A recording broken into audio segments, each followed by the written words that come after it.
this bitch, baby. Here we are again.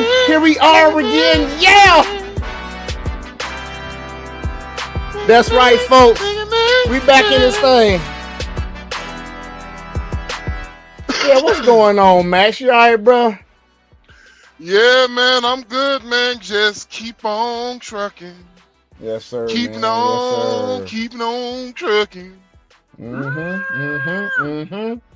That's Hey, how man, I'll we be gotta. when I.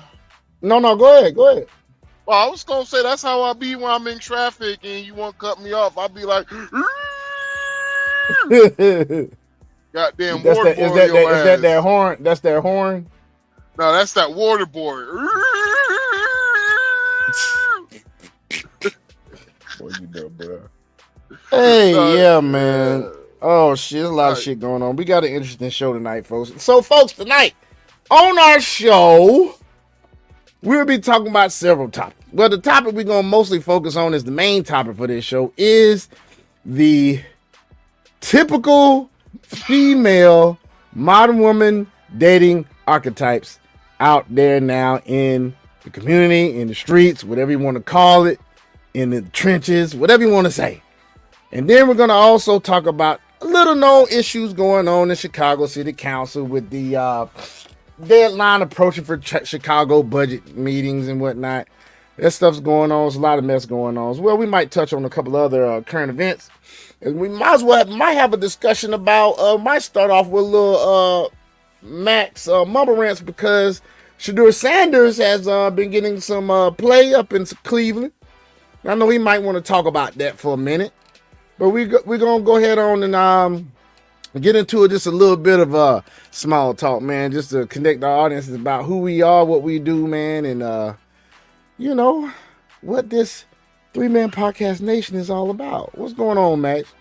Man, well, I'll let you know a little bit about myself. I am Max Powers, second of my name. Well, technically Max Powers Jr., but I would be a bitch-ass nigga if I call myself Max Powers Jr. So, I'm just going to say I'm the Max Powers, Miracle. You the Max Powers. And I am your neighborhood truck driver, a.k.a. also your neighborhood asshole. So, boy, you stupid.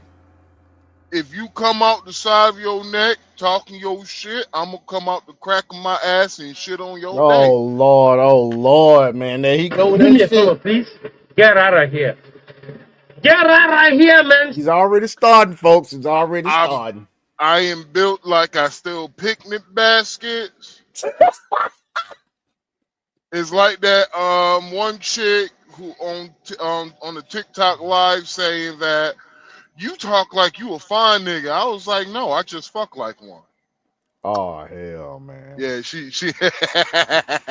Oh hell, man. And you know what her reply was?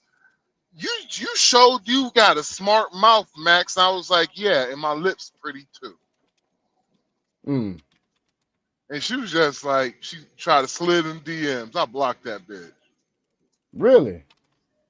Man, she was built. Man, she was built like goddamn. She had a Emmett Smith neck. Emmett Smith neck. Yeah, Emmett Smith neck. Like she had a very strong neck with a goddamn Gargamel Lizzo body, nigga. Oh Lord, hell no, dog. She basically had a fat body with regular people legs. Odds in on the big shit. When was the last time she was malnourished from the hips down, huh? Man, when was the last time you seen a fat chick with regular people legs, bro? You know they be having that goddamn. They be having that goddamn. Either they top heavy and got sticks, or them shits is proportioned and they look like tree trunks. You know how some of these big bitches got. And they not knee, and they thighs be rubbing. No, they got knee meat. They got knee meat in the front and knee meat in the front and the back. Goddamn it! Goddamn knee meat be like, who the fuck? Like, they might have that Foobie-Doo, bro. Goddamn, you know what a Foobie-Doo is, don't you? Goddamn, your front stick out farther than your booty do. Bruh. Bruh. Oh my God. That fupa, bro. Hey, it's a lot of dudes out there like that. They lift that thing up. My thing is this. Ew. How often do you wash underneath that? All I'm saying is, it's understandable That's if you big. It's understandable if you a fat dude, you got that shit, nigga. It's Hey, we are understandable. not bashing But big nah, we women, but we bashing. are We bringing to all attention bashing. that Nah, y'all need fuck to get that. healthy. That Fuck just is that, what it nigga. is. Fuck that. We well, You technically, just is it lost us 3 bashing? viewers. Yeah, well, fuck them. You just lost us 10 viewers. Well, technically, I'm just saying though. Just saying. Just hear me out. Oh God. Just hear me out. I mean, I got you, How bro. It's is all it good. bashing if I'm fat? I've been fat all my life, god damn it. At least you can say I've been big consistently. I've been consistently big, god damn it. So if I me guess so, talking man. about my kind is bashing, His kind. then goddamn the words don't have no meaning. Mm. I hear you, bro. How dare you talk? How dare you try to police my words to my people? I know how to get big niggas through the door. Pardon the pun. Pardon the pun. Boy, you stupid, boy. Hey, I You know are how to get big stupid. niggas. Hey, I know how to get big niggas through the door. Tell them, Big niggas through the door. Oh, so you the gatekeeper. I'm the gatekeeper for big niggas, man. I know how to get big niggas through the door, nigga. Oh What you God, do man. is, see, you Do me can't. a favor, please. Get out of here. Get out of here, man. It's all about the messaging, and then outside of the messaging what probably is equal to the messaging. It's the food spread, nigga. Oh Lord. What about this food spread you talking about, man? The food spread. This is how I know. Hey, the food spread. This is how you know I'm gonna bring some big niggas in, nigga. I'm just gonna have 3 items, nigga, and it's just gonna be like weird fucking combinations of 3 items, nigga. I'm gonna have smoked barbecue fried chicken. Never had that shit before, huh? Smoked barbecue Yeah, fried yeah, chicken. big nigga. Yeah, I see you, nigga. You like, damn, that shit sound good. What the fuck is I smoked mean, barbecue yeah. I fried mean, how chicken? would you do it? Would you basically fry the chicken and then smoke that shit, or would you smoke it then fry it? No, nigga. You smoke it first. Then, Mm-hmm. while it's smoking, you put a little bit of layer of barbecue sauce, bruh. Then you batter it. Then you fry it. Then you have the choice to either Y'all dip see what I had to deal or with, man? toss. Do you Y'all see want what to I had to dip? deal with? Do you want to dip the chicken or you want to toss? How you want the chicken, bruh? But y'all see what I got to deal with? Hey, hold on. I thought that's what they had at KFC anyway, man. They had fried chicken that they basically do. Nigga, that's motherfucker. Do you know what that is? They What? got that already, bruh. What is that? Smoked wings at a daggum like No, Taco Mac no, got that it's shit. not. No. Yeah, No, they see, do. it's different. It's just smoke, but it ain't fried. So No, we gonna dude. smoke the bitch, Okay, then then what we gonna about fry the what motherfucker. about the barbecue wings that they have, my nigga, that you dip that's smoking barbecue wings? That's hot wings. That's You know just the smoke. hot wings. That's Hot just wings smoke be bar. fried and then they put the flavor on them. Yeah, that's just fried wings. I'm not gonna But go down this if you road with have you. chicken that's been smoked and you put barbecue sauce, that is smoked I'm not barbecue going. I'm not sauce going there. wings. Oh, we But had if the you put engagement. them We bitches lost to, it. but if you put them bitches together, We had the smoked engagement. Goddamn. barbecue fried chicken. Then I'm Oh, we gonna had the engagement. you said we got engagement. We did. They gone now. It was about 23 people up here and then they dipped out. They like hell no. Oh. This fat nigga talking about smoked barbecue fried chicken. Well, shit, we might as well go ahead on and go to the first thing, man. You got this video that you sent me. We might as well go ahead on and play this shit, man. Because that shit with these female archetypes gonna take a while. But hey, Let's go and see what this is all about. City Hall this hour, there are tense negotiations over Chicago's budget coming to a head. No one is budging after a closed-door meeting between Mayor... Pause. Coming to a Oh, shit.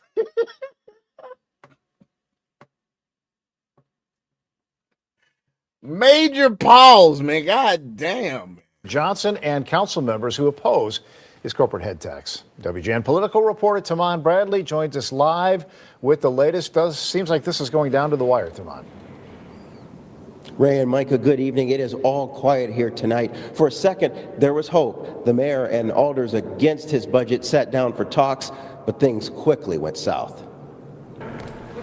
Yes. Today at City Hall, an afternoon power meeting abruptly ends. After huddling for 30 minutes, some of the alders who oppose Mayor Johnson's budget left the fifth floor without a deal. Today, a group of at least 11 alders came to the fifth floor with my hope and expectation that they would actually present me with ideas that I could work with, and they failed to do that. The mayor says the opposition alders did not bring specifics about any of their proposals. There was not one proposal or idea that was put on the table for us to discuss. The alders say they don't trust Mayor Johnson. We are not going to spend the next 12, 16 hours You know it's bad when your own alderman in your city don't trust your ass. This dude got the lowest approval rating in the history of mayors in this country. It's sitting around by 6%. having somebody in this administration poo-poo our numbers. Before the gathering, an olive branch. Alders ditched their plan to raise the city's monthly garbage collection fee. Mayor Johnson had threatened to veto a budget that hiked the fee. The alders also agreed to keep youth summer job funding at the levels the mayor wanted. Hopefully, this is a sign that through our advocacy for working people, these members understand the importance of not passing budgets that disproportionately impact people already experiencing Trump cuts and struggling to make the ends meet. So far, the mayor is not backing down on his push for a corporate head tax, $33 a month per worker for companies with more than 500 employees. The mayor argues that the alternative plan would place too great a burden on working people and exacerbate the city's shaky financial outlook. We do have some serious fiscal concerns about some of the fine print of their initial ideas. A budget that relies on overly optimistic revenue projections that fail to materialize will ultimately result in us coming back in the middle of next year to balance our budget to continue the funding of jobs, services. He got his damn hands somewhere in that cookie jar, bro. Somebody got to, man. That shit's terrible. They almost in the billions, man. And neighborhood development that Chicagoans have come to rely upon. Also of concern, the alternative plan includes a 3% tax on off-premise liquor sales. Today, more strong opposition to that from restaurant and hospitality groups. They already losing businesses at an overwhelming rate to the point of there are some areas in Chicago, mostly in the, I would say, lower income areas, places where black people live. Not saying that all black people are low income. Of course, I'm not saying that. But it just so happens in Chicago that the property taxes in some places are up 98%. 98%. I even seen a figure that said it was 126% higher than it was before. Yeah. Hey, you want to hear something funny? God, oh my This God. asshole He's fucking that ran city up, his man. campaign, his mayoral campaign, made a promise to To not not raise raise property. the property taxes. Yeah. And look, he's already broken the promise. And they keep voting for these folks, man. Y'all gonna wake up one Like, day. he has this is how bad he is as a mayor. He has the lowest approval rating in the history of mayors. Mm. He has a 6% approval rating. Ooh, Jesus. Not 6%, dog. 6%, good sir. 6% approval rating. Yes. That shit's crazy, dog. That shit's fucking crazy, dog. Like, okay, so folks, I mean, let's be real now. On your job, if you had a 6% approval rating on your job, well, let's make it more realistic. You know, every time you finish a fiscal year at your job, they give you an evaluation. 9 times out of 10, the average evaluation is going to come out about a 3.5 or a 4, maybe a 3.7. That's average.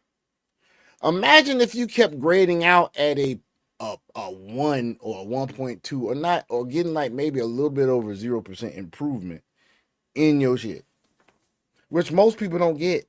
That's very rare. You always usually get a 3, 3.5, 3.7, something. I got a 5 one year.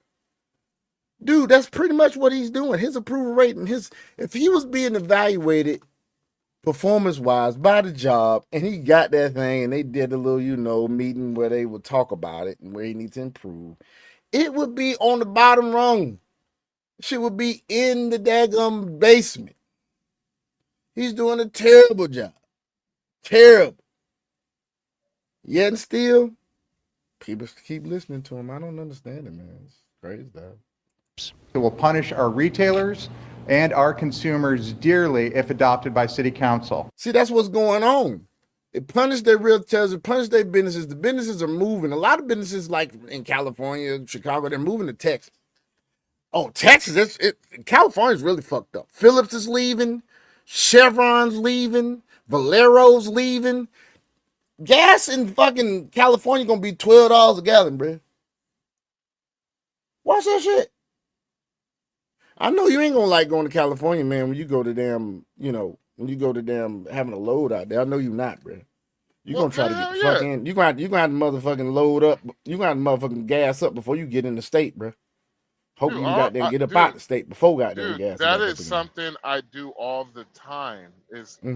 So if you ever had to deliver a load to California, it's like you're either doing two things. Like if you're coming from Oregon, hopefully it's not the winter time. If you're coming from Oregon from the north, you're most likely filling up in the last fuel stop at that pilot in Oregon. Okay. Or if you coming from Arizona, you're most likely filling up that last Love's outside of Needles, California. So yeah, you're like, well, it's Kingsman, Arizona. So yeah, you're like literally you avoid as much as possible to fuel up, because I'm telling you this, it is $2 per gallon higher just for diesel. That's crazy, man. Shit, diesel at least $2, and it's like $2.30 in Texas right now. $2.30, $2.40. Yeah, it's pretty cheap. $2.79 is what I paid in Nebraska. But yeah, so it's $2.80 in Georgia. What did you say? You said something a few months ago about what if diesel come down, something's gonna happen. Can't remember what you said. You basically told us to watch, be aware of something if diesel goes down. Give me a second. You all right? Yeah, go ahead, man. Let me play this while you got there recuperating over there. City Council has until December 30th to pass a budget. Oh, shit. You trying to live, nigga. The city's Corporation Council is now warning of the dire consequences if they don't. Come January 1st, in the absence of a balanced budget, we cannot remunerate, we can't pay people, police officers and their safety, firemen on buildings. We have to find a way on this issue. This is a obligation. Can you imagine, like, they already have a problem with police force numbers and recruitment and just the amount of policemen they had on the street to try to keep the crime down, which they tried to brag that it was at a 20-some-year low. However, if you look at the national crime rate, it's still over the national crime rate. So even if it did come down, the shit didn't come down to a safe range. It can come down to the national average or below the national average. It came down to above the national average, but just lower than what it typically is. Typically is. Well, so what you're gonna see, the price of everything is about to start coming down slowly because you cannot like the price. The price of shit? The price of shit right now? The reason why it's high is because niggas are greedy right now. They're being greedy. Okay. You should see in January the price of everything started slowly, just shortly goes down. Because people, I will tell you again, since you fuckers are some of you people who don't remember or read, it is easier for prices could go up quickly, but it's hard for them to go down. It sure is. I Because don't get how people don't get that. Like, we such a microwave society nowadays that people don't understand that these same prices that rose quickly, it takes a while for them to get down. You got to think about supply and demand. Prices being high affected by two sides of supply and demand. If it's less supply, price is going to be high. If there's more demand, price is going to be high. Right now, we all know that supply is down in a lot of different industries, and it's definitely a demand up in a lot of different industries because of the population of this country. Shit got to keep going on it. Commerce has to be made. It's capitalist society. So, Joe Biden economy was so fucking bad. Terrible. And people are like, well, Joe Biden economy wasn't that bad. I'm like, bruh, this is how bad Joe Biden's economy is. I got some beachfront top property in Iowa for you. You're feeling it now. This is Joe Biden's economy. Once January 1st, once it hits January 1st, you are officially in a Trump economy. They're trying to do whatever they can to stop that shit from being good too. Man, dude, they have done bruh. I have never seen the opposition party to be against the opposition. Like, I have never seen the opposition be against those people so fucking bad. I have never seen it. This is the worst I have ever seen the Democrats are. Right. Like, this is the worst I have ever seen the Democrats, bro. I have never seen this shit in my life. It's because everything Trump does, they're just against it. Well, what do you expect, man? Literally, Trump, he could run on, I'm going to cure cancer. Democrats will gaslight you. Well, cancer is not that bad of a problem. The bad problem we have is guns, yeah, which that is a whole nother topic. Then the reason why the Democrats will never ever get people guns is because how they acted during COVID. Which was, for the audience, they went completely authoritarian. They did. Censorship. They literally created a department called law, really. the Department of Misinformation. That's crazy, dude. I'm like, they literally created a Harry Potter. It was a joke, and it wasn't even a joke in Harry Potter. It was a plot in Harry Potter.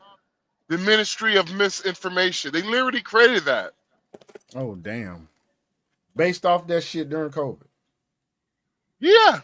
And the funny part about it was the people that they were kicking off, that they were kicking off online, all of that, wound up being right this whole entire time. Crazy. Well, let's go and finish this right here, man. We're going to get to some more shit. That has to be met. City Council is scheduled to meet tomorrow, Wednesday, and Thursday, and then they plan to come back on December 23rd. How this stalemate ends is anybody's guess. We're live tonight outside the 5th floor, City Hall. Tamon Bradley, WGN News. So they declined. they declined that budget proposal. Yeah, they So, did.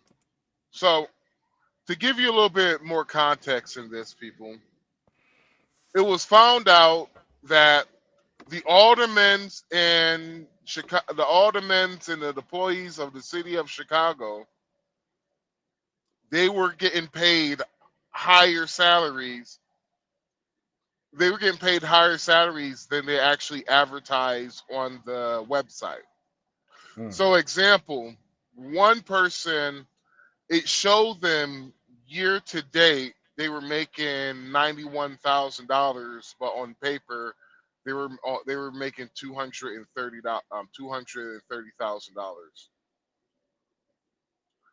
So these mother effers have been getting end of the year bonuses,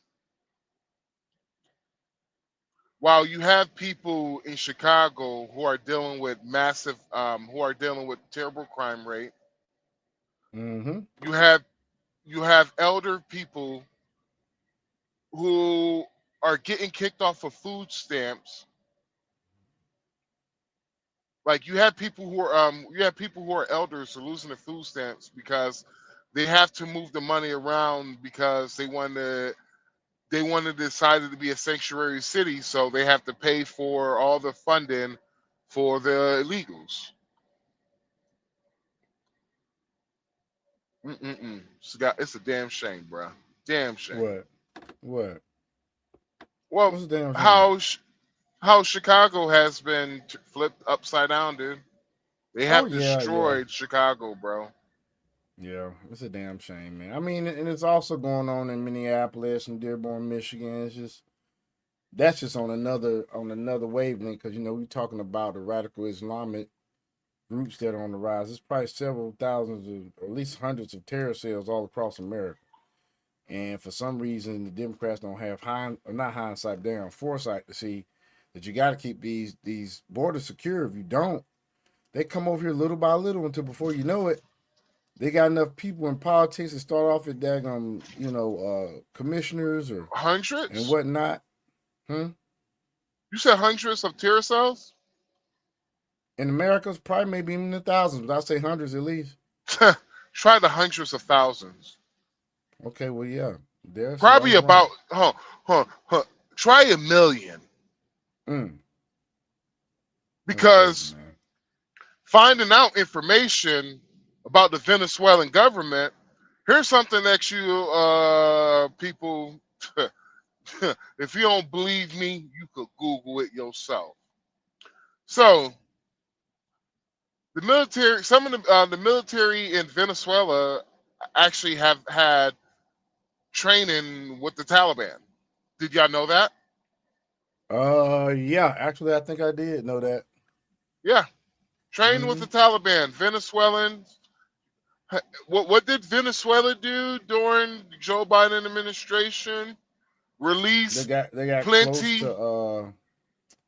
close to South Korea, no North Korea, and closer that they worked on their relationship with Russia and China, Hmm. right? Yep. Yep. Yep, And sure did. Venezuela actually had a meeting with the Iranian government, the Venezuelan government, Russian government. Yeah. Yeah. So Venezuela have literally been doing military work with our enemy, quote unquote, the Taliban.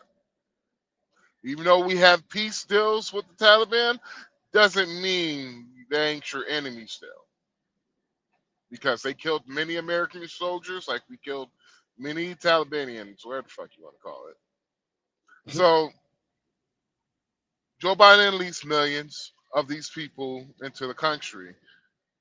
How many of these people are waiting for the right moment? They gotta wait for a moment. How many of them are waiting for orders? You don't know. Hmm. Or how many of them just came here for a better life?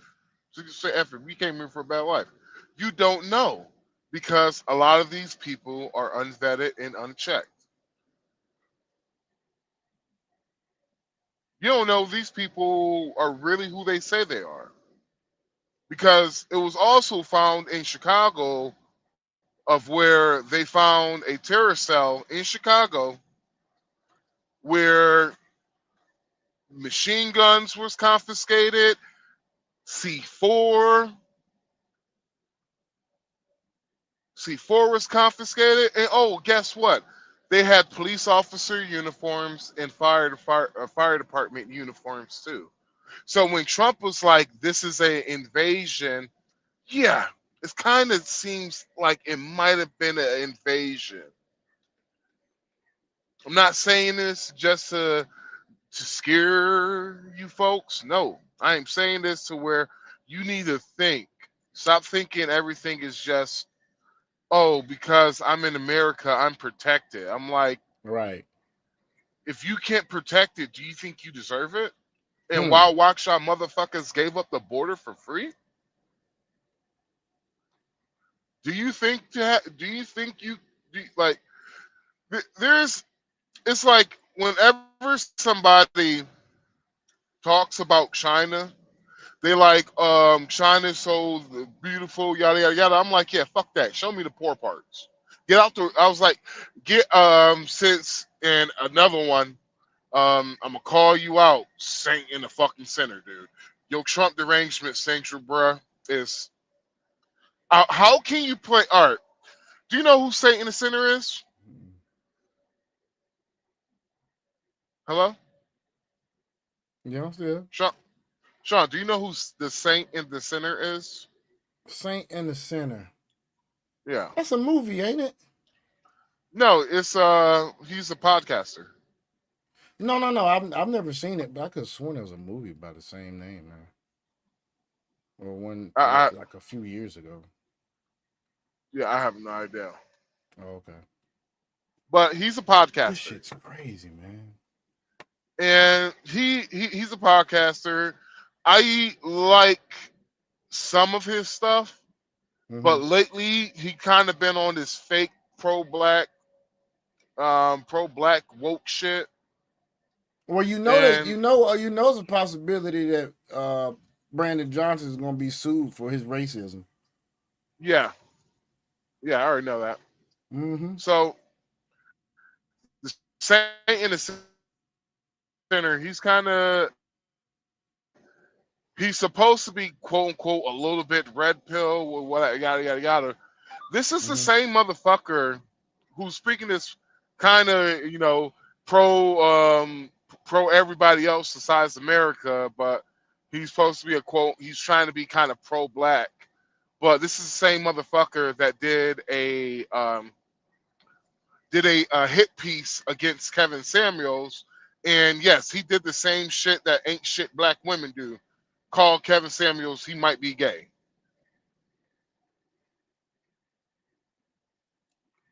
So, yeah, and so I take this guy, but yeah, my bad, bro. My bad. No, you good, man. Go ahead, it is what it is, man. No, you good, man. You freestyle all you want. But so the Democratic government, well, the governance on the Democratic side has been wanting and has been missing for quite some time now. I don't know what your game plan is. I don't know what your end goal is. On the Democratic side, I don't know what your end goal is. Your policies are ass. Not only your policies are ass, but y'all try to be up this holier than thou. Like, look, example, what was the actor, director who just died? Rob Reiner. Yeah, Rob Reiner. Y'all don't like the shit that Trump said, but I literally watched y'all for weeks doing the double down, windmilling bullshit with the Democratic side when Charlie Kirk got assassinated. I'm not saying ain't no Republicans been doing what a lot of liberals did when Charlie Kirk died. You ain't seen that Republican go nowhere and pick on the fact that Rob Reiner died, even though Rob Reiner couldn't stand Trump. Yeah, they mad at what Trump posted on X or True Social because he he wasn't as empathetic as you should be. My thing is that man ain't like Trump. Trump is not obligated to goddamn be kind about that man. At least he did say rest in peace. Yeah. You said rest in peace, then also continuously shitted on him Yeah, he like you're did. supposed to do with Yeah. your enemies, because when Trump was trying to speak peace with these motherfuckers, they wanted consistently war. They wanted war consistently. So, if you have a problem with Trump said, I don't have a problem with what he said, because of the fact that you have consistently came after this man so much to somebody took a shot at him. Not only somebody tried to take a shot at him, they tried twice, nigga. I don't know how many assassination attempts that we literally don't even know about, because they probably stopped it before it even happened. Then they got his boy, Charles Kirk. But you know what? I digress, bro. As I digress. What? I've been trying to figure out where the fuck is the Democrat Party back from old? Where they at?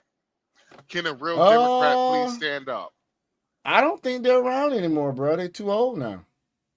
And Like, the ones yeah. that's old as hell, they never was the Democratic Party of back in the day of Clinton and whatnot, man. They weren't. I mean, because think about it. If you look at all these clips, you want to be lazy and look at clips, don't do no research.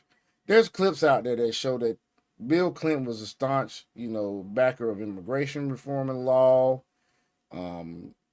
tough on crime, a lot of things, some of the things that us, conservative voting people like, Obama continued being the president that has deported more people than anybody else. And them camps and cages and shit, them ships was built when he was in office. Yeah, Democrats wasn't tough on crime. They were tough on black folks.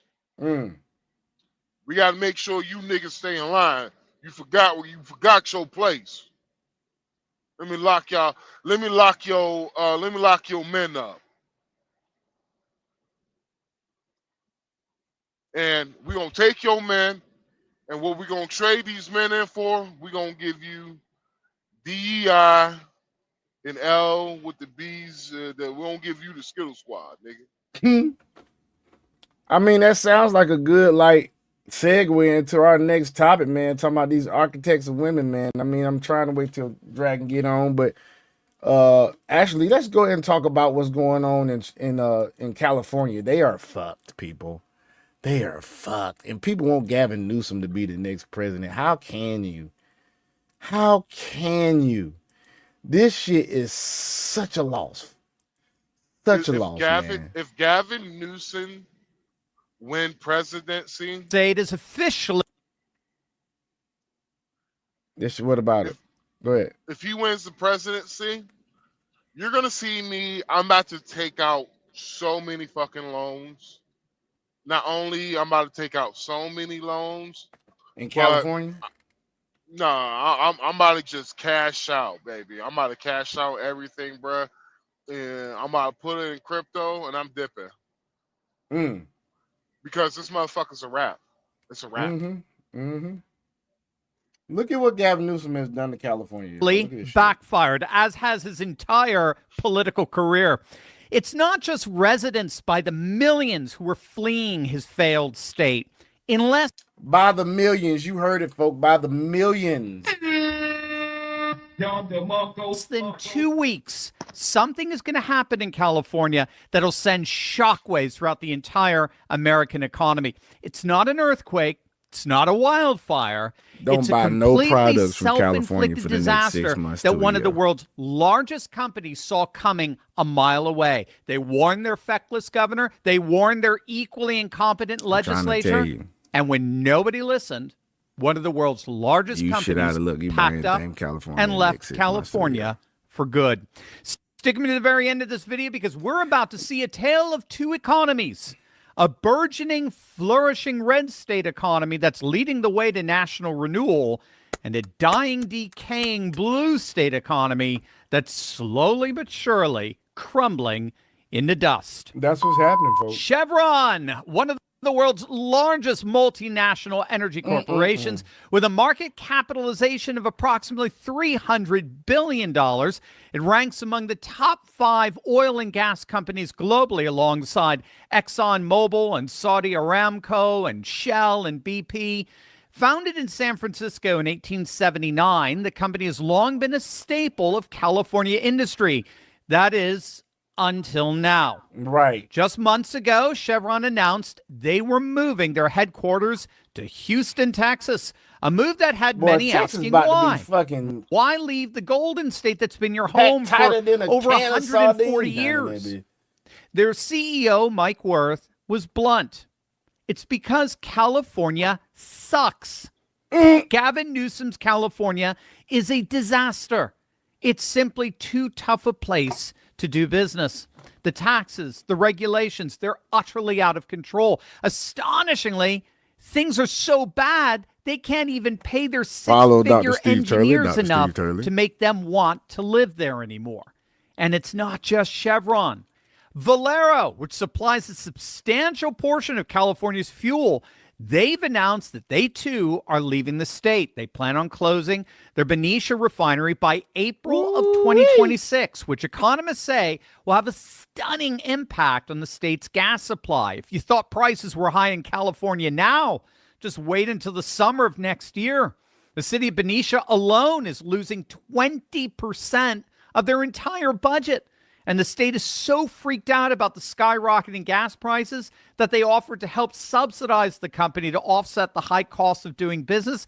But Valero executives, they were like, forget you. They were not interested in the least in going into business with the environmental wackos in Sacramento. In fact, they're willing to take a $1 billion loss just to get out of California by April. Can y'all imagine how bad the taxes got to be in that state for them to take $1 billion loss to not be there? Have y'all wrapped your mind around that? That shit's crazy, man. And you want this cat to be the next president of the United States? Lost your mind. The company will not comply with Gavin Newsom's environmental and green energy mandates and instead is willing to lose $1 billion to leave. Hundreds of workers are losing their jobs. Gas prices are poised to surge, and all because of a grease monkey governor whose incompetence appears to know no bounds. Oh, and as if things couldn't possibly get worse, Phillips 66 just dropped the bomb. They're shutting down their massive Los Angeles refinery by the end of this month, December. That's 139,000 barrels of fuel per day gone. Poof. In less than 1 year, California is losing nearly 20% of its ability to make gasoline. And you just can't replace that. You can't flip a switch. California is doing something so incredibly stupid, it's almost hard to believe. Under Gavin Newsom, California's enacted a stringent regime of energy policies that includes the cap and trade program, which requires refineries to purchase expensive carbon emissions allowances, So, Sean, significantly raising production costs. The state enforces a unique What's up, man? You remember this was probably a conversation like a year ago, maybe like, no. You mean about California and rising fuel costs and stuff and how... No. It was about how there was like California should succeed from the union. Oh, yeah. Well, they don't get their gas from America whenever, because you got to think about it. With these refineries shutting down, the top importer to California is not going to be other American refineries. So it's going to be foreigners. So the reason why I was just like, if California succeeds from the union, that would probably be, that is like paying off, that's like me paying off a $10,000, no, it's not paying off the $10,000. That's like me having $10,000 in debt. Because that $10,000 in debt, it caused my credit score to like go down, crash. Then one day I wake up, that $10,000 debt has magically disappeared. And my credit score gonna go whoop, gonna go skyrocketing up, baby. That's basically what California would do us a favor in by dropping the dead weight. Dropping the dead weight. Please succeed, California. Please yeah. If they succeeded, California. But the thing is, if they succeed from the union and whatnot, dude, man, it's like that's like a nail in the coffin to fucking Democrats in the presidential election. Because look at how many daggum, electoral college votes California getting. It's like 35 or some shit like that. Well, what will happen is significant. The whole West outside the quote unquote Jefferson will not succeed, but Oregon, I guarantee Oregon woke ass would. From Western Oregon, they would succeed with California, and Western Washington will succeed with California. But to all that, now they like, nah, we good, bruh. But yeah, California is in bad doo-doo. It's in bad trouble, man. They in bad trouble. This shit's gonna be crazy. Ain't no telling what that gas gonna go up to, man. It's been as high as $8-9 a gallon at some points, and now you about to lose 20% of your incoming fuel because of Green Deal issues that have not made anything more affordable. Like, the people that got the Teslas and the Lucids and all of them, the Prius, that y'all should be fine. But I'm gonna tell you right now, man. No, they ain't. Them motherfuckers driving them Hellcats and them Challengers, man. Y'all better be fucked. Hell no, they ain't gonna be. Hold on. How they gonna charge their cars? Because they're already suffering from rolling blackouts. Oh yeah. But I'm gonna tell you like this. With this going on, he has pretty much killed his campaign for presidency. There's still gonna be some dumbasses vote for him, but he won't be winning. And then Jasmine Crockett too. Jasmine Crockett is in some shit. Well, not that she's in some shit. She's just looking dumber and dumber about the day. It's going to be the Democratic cuck men and women who find Galvin Newsom attractive. Yep. And then the ones that hate Trump, of course, they might not. They might just damn. I have heard what the bitches on The View said. Oh my God, he looks so beautiful. Of course he could be my president. Like what requirements have you just covered to be president? No. But you do look good, and yeah. That's it. Yeah, and someone out there wonder what we mean when we say y'all shouldn't have to vote no more. It's not a male chauvinistic thing. It's based off of what you guys are putting out there yourselves into public. You got some women out there that don't even know the damn topics, don't know what the policies are, and they vote because they hate somebody.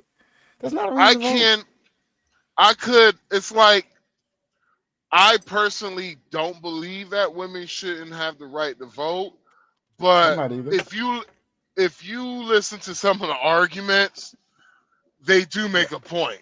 Like, example, women will vote for shit that fuck me. Sorry, women will vote for shit that does not impact them at all. At all. But they're going to vote for it because they feel like it's the right thing to do. Like, example, how mainly a lot of women voted for Kamala Harris, but in her acceptance speech, she promised us war. Nope. I repeat, in her DNC, the DNC conviction, her literally last couple of sentences, she promised us war, and motherfuckers cheered for it. Well, I'll tell you one thing, boy. I'm so glad we didn't get there. But I'm telling you, it's this country, man. I have no faith in the regular American voter, because We have some people that vote based off nonsense, based off their jaded view of whoever's running, and they don't even be informed. You can tell who's not informed just having the little discussions you have on social media about shit. These motherfuckers ain't informed, bro.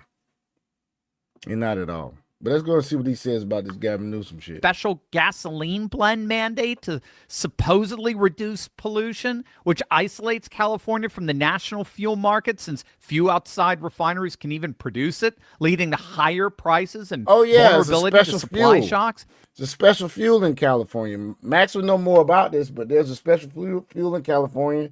So California can't even get their fuel from America. Not that I think of. Additionally, Newsom recently signed legislation empowering the state to cap. I wonder why they did it like that. Is it because of the environment? Is the Green New Deal shit? They want to, protect their environment. Mm-hmm. So now I want you to hear this shit. Instead of them refining, getting the oil that they have in California, because there's lots of it. Instead of drilling, refining, all that, they will rather get oil. I repeat, they will rather get oil from another country for which is actually more hazardous to the environment than just oil, just drilling the oil.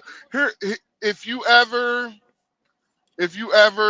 flew on a plane or something like that, and you're over the water, but you're kind of close to the ocean, like you're basically getting ready to land, like we're in the Dominican Republic, right? Right. If you see like it look like brown streaks in the water.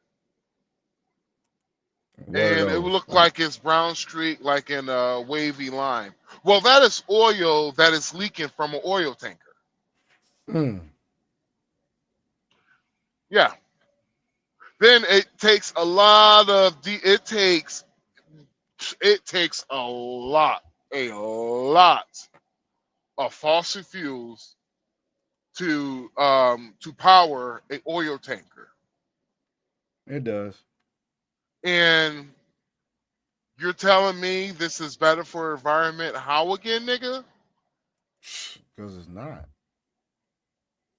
Not at all. Basically, you're spending, and it's basically you're spending more money to you're pimping backwards, player. You're spending more money to get something that will literally decrease your guys' fuel prices in half. Ain't that a damn shame? But I'm sorry, Miss Jackson. Ooh, I'm for real. All right, boy, that's stupid. Let's continue on, man. We got a lot to cover. Refinery profit margins and impose penalties for excessive earnings. Yes, you heard that right. Excessive earnings. And that's obviously discouraged investment and industry growth. And to make matters worse, California is an isolated energy island. There are 0 pipelines connecting California to the refineries in Texas or Louisiana. Now, that said, it's not entirely Gruesome Newsom's fault. And there is something called the Jones Act. But also, it'd be so hard for them to dang build a pipeline in time. Like, that shit would take years to build. The Jones Act is a U.S. federal maritime law that requires all goods transported by water between... No, they're fucked, dude. They're fucked. It wouldn't take that long to build a pipeline if these assholes...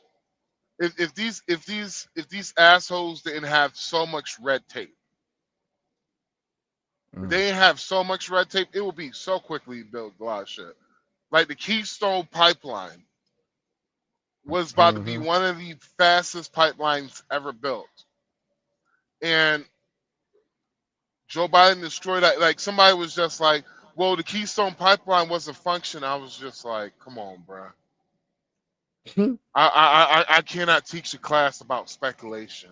I cannot teach a class about like they don't understand speculation when it comes to the oil market. I can't teach you that. Like because of this I was like, because of this pipeline and the materials, all the materials were bought and all that shit. Basically, we just threw away billions of dollars. Basically, what we did. And somebody was just like, "Well, no, the pipeline was not built yet." I was like, they actually had sections of the pipeline finished, right? They was just like, "No, yada yada yada." I was just like, "Whoa, fuck." I must forgive my lying eyes because I have literally watched them. I literally drove by many times of watching them building a pipeline, and I'm like, there must be the Keystone pipeline. But yeah, my bad. No, you good, man. You good. In American ports to be carried on ships that are American built, American owned, and American crewed. So it's basically a national security law. It restricts foreign vessels from participating in domestic maritime commerce, which is why California can't easily import gasoline from Texas refineries by ship. There simply aren't enough American flagged vessels available to move fuel between U.S. ports. And just by comparison, China currently has 1,800 ocean-going commercial ships under construction as compared to the United States, 5. Yes, we are that far behind. Thank you, Sleepy Joe. Now, the extraordinary irony in all of this is that when these refineries close, where do you think the gas comes from? Have you ever needed legal help but didn't know where to turn? Texas. Look no further than no. Where it comes from? Bitch, I'm from Texas. Where do you think California is going to be forced to get its fuel? The answer to that is so shockingly hypocritical. It's a wonder that anyone, even the most hardened, deranged, left-wing ideologue, doesn't call it out for the insanity that it is. But first, did you know that about 1 in 5 Americans live with chronic pain that won't go away? For many, the advice is always the same. Manage the symptoms with pills, injections, or quick fixes instead of addressing what's actually causing the pain. And the daily cost of supporting mitochondrial health, can you say Saudi Arabia? Wow. Can you say South Korea? Really? Can you say India? Yeah, that's right. The state that claims to be saving the planet is now. So guys, basically what he's saying is this. Because of Gavin Newsom being handsome but not knowing what the fuck to do in his job, these facilities are closing down, and so California has to be more reliant on places like India, South Korea, and Saudi Arabia for their gas. Now, those gas prices are going to skyrocket, boy. Do you know how absolutely insane that is? That's insane. You're importing all of that shit where Texas is literally 1,000 miles. But they just said it's a certain chemical composition of the gas that they're getting that I don't think we have available in Texas. Well, it's because of the Green Deal requirements on the gas. Well, you got sweet crude and you got sour crude. I think we have more sweet crude, and over there they have more sour. The problem is I have that you still can make fucking gasoline and diesel. So what the fuck you talking about, Gavin Newsom? Yeah, it still could. But I mean, or just fix the problem that's causing these daggum companies to close up shop. Fix that problem. Now, forcing tankers to burn massive amounts of heavy fuel oil to ship gasoline halfway across the world. They've got no choice. Oh, and did I mention it takes 4 weeks for those ships to arrive? Imagine there's a storm or a war or a refinery fire in India. California goes dry instantly. University of California economists are already predicting gas prices are going to hit devastating new highs by next summer. Some models show $8.43 a gallon. Imagine filling up your tank for $160. Now imagine you're a trucker or a delivery driver or a farmer. Hell no. This isn't just expensive. This is economic suicide. It is. Now, and we're gonna see how many people want this man. We're gonna see how many people want this man as president when all this. You know how high? Do you know how high? Watch the homeless rate explode in fucking California. Watch the homeless rate, nigga. We're about to have crime rate, famine, anarchy, rioting, looting. All of that's about to go down in California. Because what's going to happen is if that shit happens, nigga, you about to see every truck driver about to hit up California as quickly as possible. Yeah, you're gonna before that well runs dry, because they talking about. I got to. They're talking about. In order for me to fill up, it's going to be about $1,600 per fill up. I ain't making no money, so I'm sorry. You're gonna have to pay these prices. And what California do, what liberals gonna do, they can be like, we can't afford that much, yada yada yada. And I'm like, okay, well, this is what you can do. Buy half, get half of. I could deliver half of the load, so it could be a little bit less weight, but you still gonna pay this rate, bitch. They can't tell me, well, I should fuel up outside in Arizona and all that shit. And I'm like, well, why I just don't go to get a pickup in, or delivery in Arizona, it's you're gonna start seeing there's gonna be all at the California border. What they're gonna start doing is building these massive warehouses. Oh wow. Oh wait, they already have done that. And why would you say they're doing that? The reason why they've done that is because it is so fucking expensive going into California. You can't risk it as a company because they want to be strict on their laws when it comes to truck drivers and the EPA and all that shit. So, example, if you don't have DEF, you can't drive. What's up, folks? Come in, say something in the comments. Come in. I'm sorry, man. Keep going. I'm sorry. Welcome, Kansas, bitch. I'm in Kansas now, baby. Oh, you're in Kansas now? Yes, sir. And of course, guys, Max would know about this because he drives trucks. I mean, if anybody knows about it, it's going to be those truck drivers out there that's logistically getting us everything we need in the stores, picking up stuff, delivering stuff. You know what I'm saying? It's about to be crazy out there in California, man. You might be thinking, well, I'm glad I'm not in California. This ain't California's problem alone. Yeah, you got to think about, what about the produce that you eat? Fruit, maybe even some cattle that might be coming from California. Them prices gonna skyrocket. Well, what are you gonna do? You're gonna have to fire. You only have to worry about certain items when it comes to California, but that is only, honestly, that is not that often. The food ain't consistently with California, so you go elsewhere. Yeah, Florida. For example, Florida be doing food for damn near the whole Northeast. Only thing that I can say, well, the avocado's about to get expensive than a motherfucker. Expensive avocados. Not only that, raisins. I don't know who like raisins, California raisins, but nigga, the raisin prices, the price on the raisins about to go up, bruh. Prunes gonna go up.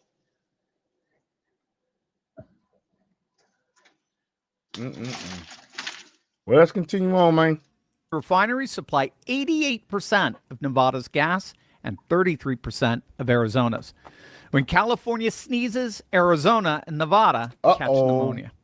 Governors from both states, Republican and Democrat, have been begging Gavin Newsom to stop this madness, this taxation regulatory madness, all to no avail. What we're witnessing here is something far more profound than energy mismanagement. We're witnessing the emergence of two economies in our nation, a vibrant, economically flourishing red state economy and a stagnant, contracting blue state economy. It's no coincidence that Chevron is leaving California for Texas. Red states are growing by leaps and bounds. There's been a 30-year shift where GOP-controlled states have consistently outperformed Democrat strongholds in all kinds of key metrics. I mean, first and foremost, we're seeing what many are calling the great left UG migration, right? Between 2023 and 2024 alone, California lost nearly 250,000 residents.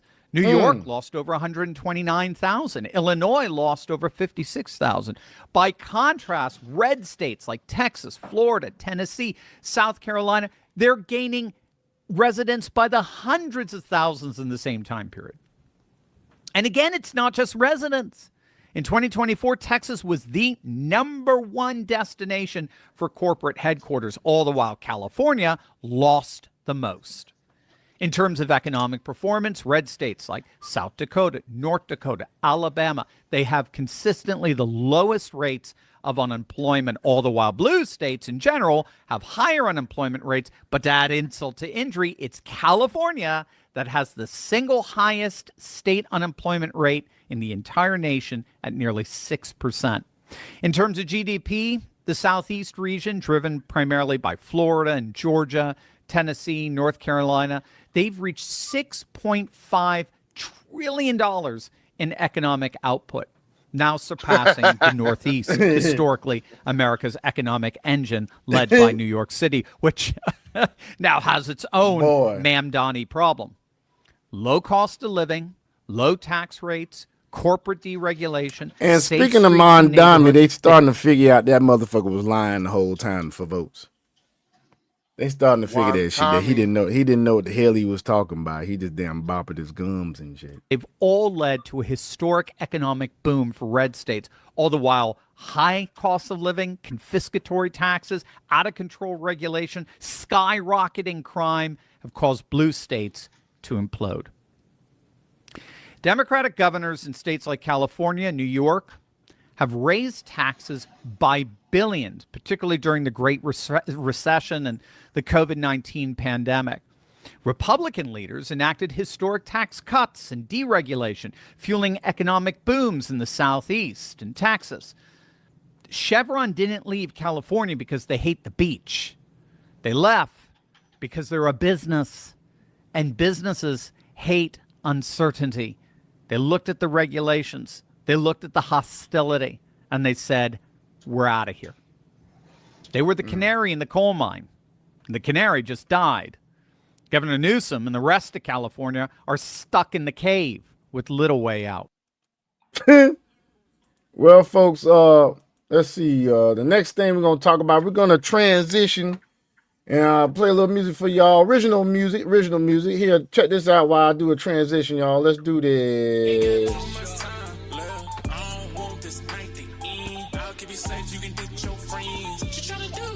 Yeah.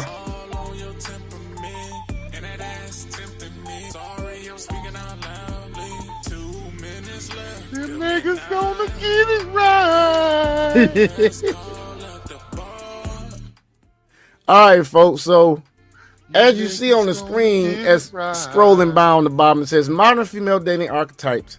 Well, guess what? We're going to do that now. We are going to talk about the modern female dating archetypes out here. Because let's face it, folks. Let's face it. When it comes to dating out here nowadays, of course, the men control. When basically the men have the responsibility for setting or labeling the relationship, letting you know whether or not you're together, you're my woman, you're not my woman, situation, blah, blah. A lot of women out there probably say, no, you're wrong.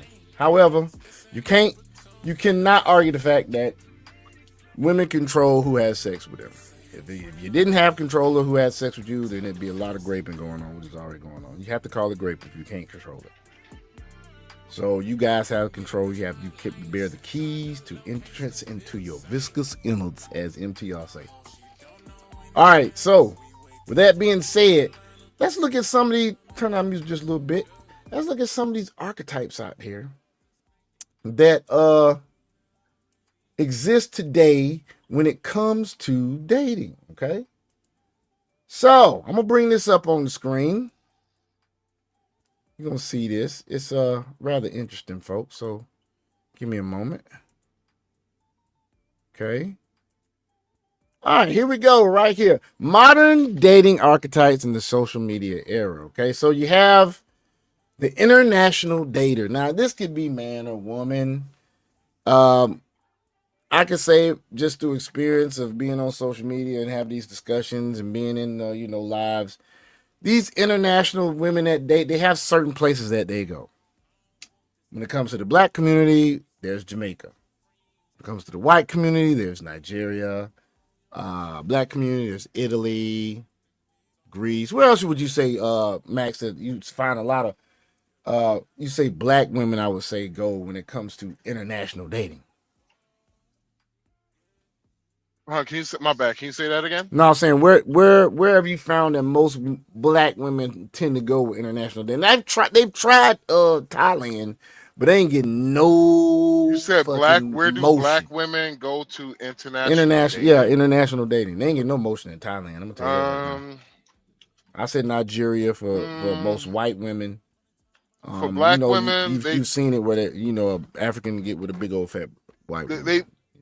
Black women, they technically go to the Caribbean. And they basically mainly go to the Caribbean. So this right here, because that's going to be the best option for them for when it comes to dating. It will be the Caribbean. But when it comes to all that other shit, like, when it comes to all that, I don't see black women doing well in American black women doing well in Europe. Don't see that. Well, yeah, this is what we're talking about. We're talking about the modern Western-minded women, and we just happen to be talking about black women right now because we're speaking on experience and knowing where these young ladies are going to date internationally. Because where are they going to date internationally? Like I said, Nigeria if they're white. Black women mostly going to Jamaica. Every now and then you hear some of them say about Belize. Maybe every now and then you see them mention that. Italy is a big one. They're going to Italy. They're going to Greece. For who? For black for women. I'm not saying they're successful, but they are going. They're not. I ain't saying they're successful. I'm just saying these are the places that they go. They also go to Thailand, but they definitely ain't getting no motion out there in Thailand. They ain't getting no motion in Thailand. None whatsoever. But let's look at the characteristics of international data. International data is, I can agree with this. Their vibe, dating with clear goals and timelines. What's the timeline? That motherfucking wall. That's that timeline. Direct communication defines expectations early, consistent boundaries. Not gonna read all this. Looks for follow through more than talk. Their strengths, clarity and consistency, strong relationship skills, and accountability. I have to disagree with that. What woman you know is accountable? Except the good ones. There's some good ones out there, but for the majority sakes, nah. Shit. Accountability. They're allergic to that Show shit. me. Show me accountability. Shit. Hell, even my one woman, she's a good woman. Sometimes I gotta slap her upside the head with this accountability sometimes. Because I was like, I'm like, man, if you let, bro. I think all women it doesn't matter if your woman is good or not. She's gonna do that shit. She's gonna try to shit test you. Yep, she is. And she really is. The thing about it is, I'm glad that I don't have to be 100% all the time when my woman shit tests me. And so I know, right? Like, so fellas, a woman's going to shit test you regardless. That is something that is going to happen to the end of time because of the fact that women are women are the womb for life. They are the incubator of life. Yeah, they are the incubator of life. They sure are. And so they're going to shit test you regardless. Regardless All or the not, it's up to you to be on your square.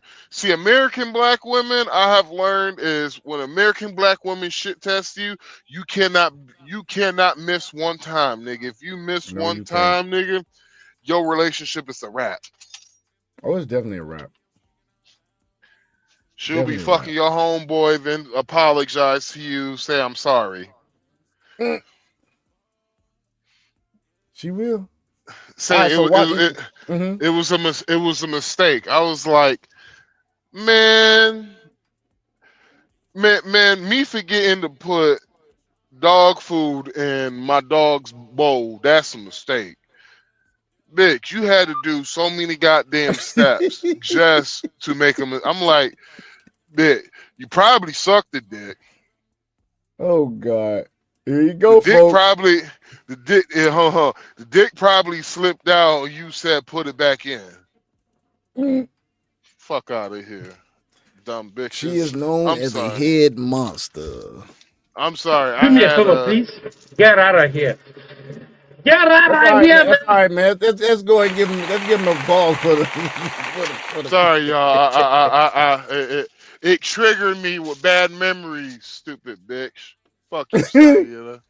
Hey, every dog, Playboy, Pookie once was a good man that got messed over. I'm glad knowing that your life turned out the way it went. This is interesting. Shit. It says for the international data, it says you watch outs or red flags can feel too serious for someone still exploring.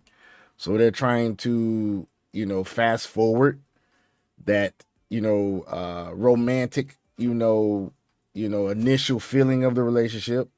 Says needs a partner who is equally ready. Long-term partnership viability. High best when someone emotionally steady and also ready. So let's look at the career first builder. This is the, I got a PhD. These bitches here. Career education business is a major focus. Love matters, but so does momentum. These chicks got a busy schedule, folks. I mean, it's hard catching them.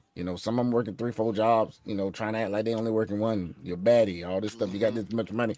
It's probably because they got to, I'll tell you like this.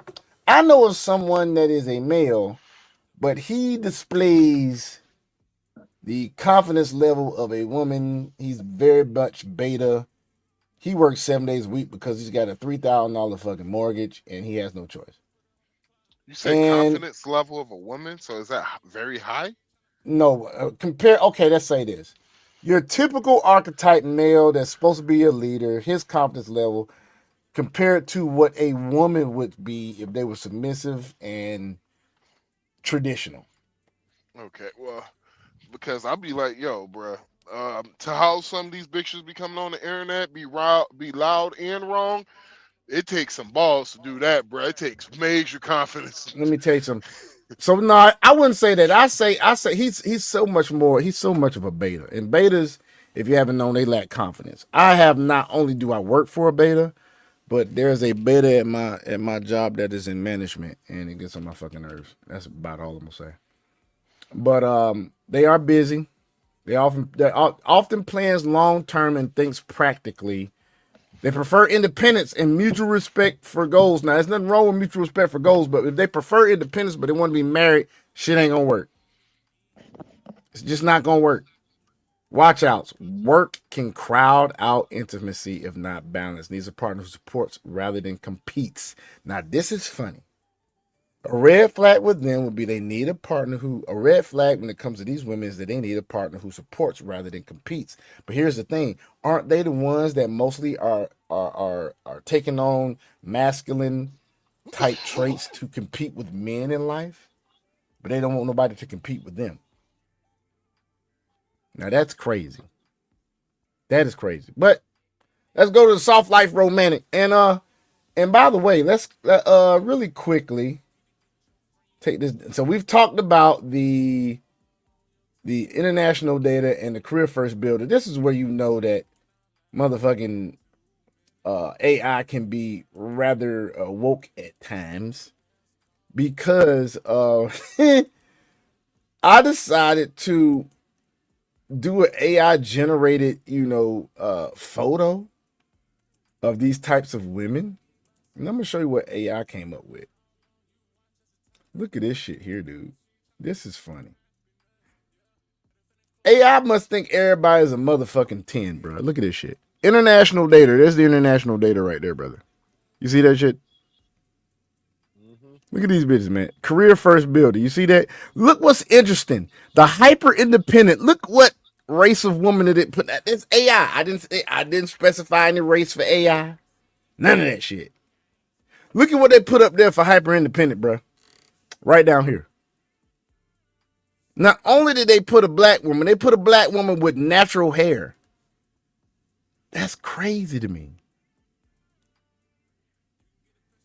The soft life romantic, they put a straight haired black woman, which I think that is kind of accurate because let's face it, when you go on any type of social media reel, post, podcast, the ones that talking about they want soft life and all that stuff, they got a frontal, they got nails, they got eyelashes. So that's not right on point because, like I said, AI can be a little woke. Ain't no 10s out there. All these chicks is 10s and 8s and 9s. So I usually see that women with the natural hair tends to be the more feminine one. Yes, they are. The ones with the straight hair. Right. But unfortunately, this is what AI thinks each one of these archetypes looks like. Look at the traditional family first. There's got to be a fucking agenda. Look at the traditional family first. It's freaking a Muslim woman. You see this shit? The career first. Okay. The career first is she's racially ambiguous. She's probably black, Puerto Rican looking. Or she could be light skin mix. Just light skinned black woman. Yeah, she could be. We're gonna say the career builder first. She's a half breed. Okay. Yeah. Mm-hmm. The white woman, the adventurer experience. Yep, I can see that. Yep. Mm-hmm. High standard gatekeeper. That could go either way. That's a Latina there, boy. That's a modern mindset Latina. White social media creator. That looked like an Instagram thought, like a bot. Yo, that looked like the who's that woman that was giving relationship advice wound up finding out. Oh, Sarah Fontenot?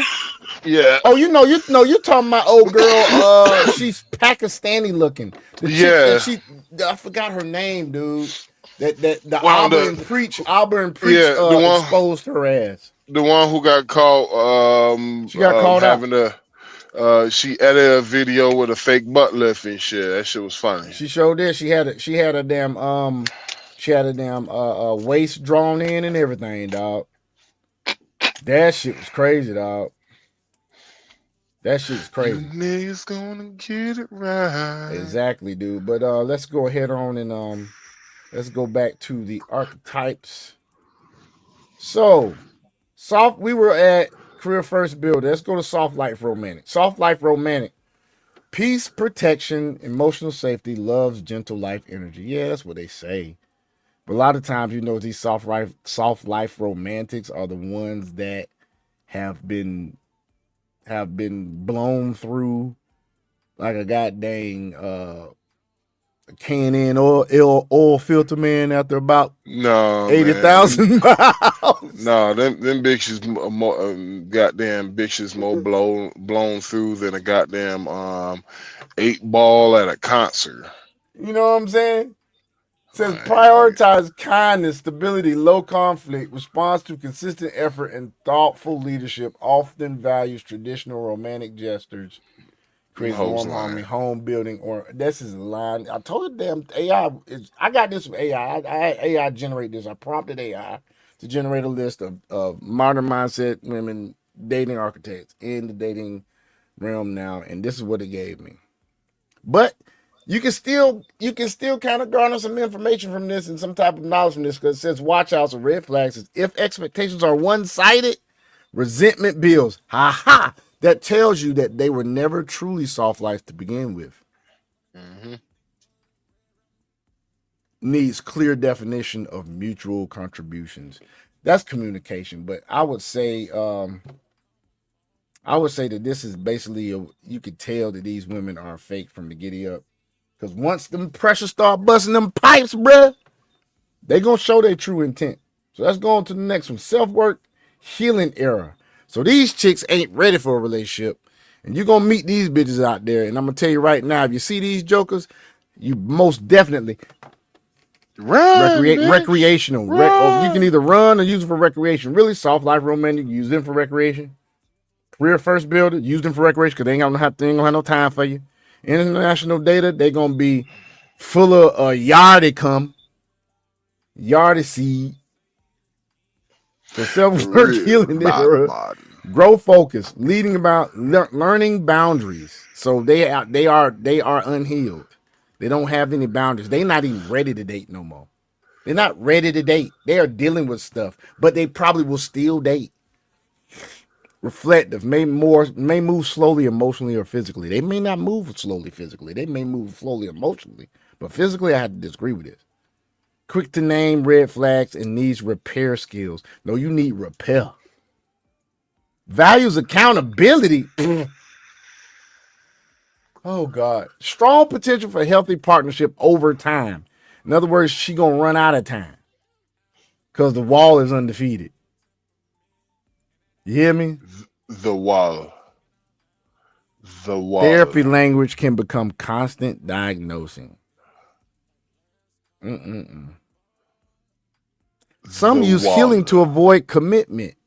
So basically, if she don't like you, and you just happen to be there and she kind of like, bored, then hey,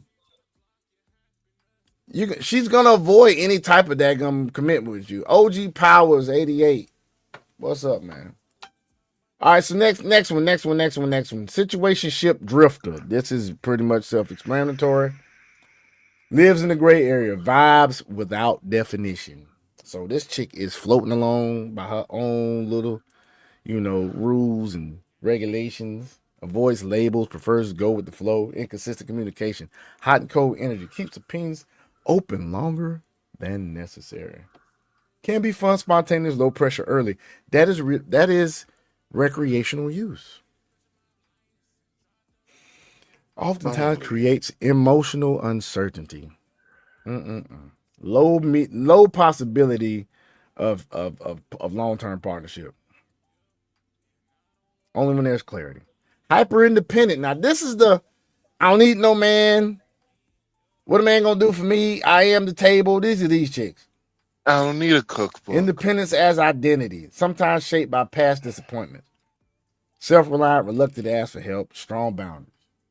Resilient and responsible, not easily swayed by pressure. I wouldn't say they're always responsible. You got chicks out there that they call breakdown every goddamn 2 months because they so independent, they so dang prideful. They don't even want a man's help for shit. Then they go to get the shit fixed and they always getting taken advantage of because they won't listen to nobody. They won't take no friend with you to go get the shit fixed. And you get lied to by the people that's at the maintenance place. Vulnerability and teamwork can be hard. Yeah, I can believe that. Needs emotional safety to soften. So in other words, what it's saying when it says needs emotional safety to soften, it means these bitches need counseling. You're going to have to be their goddamn counselor if you get involved with one of these motherfuckers. You're going to have to be very patient. I don't suggest you do. You just shouldn't. You just shouldn't. You don't have to be a therapist. All that bullshit. I don't think Dragon coming tonight, bro, but I don't know. We'll see. Social media curator. Aesthetic first dating. So in other words, what they're saying is with this, aesthetic first dating means that their first date or their ideal first date has to do with appearance. Restaurant, museum, so they can post it on their shit. Relationships can feel like a highlight reel. Image conscious, duh.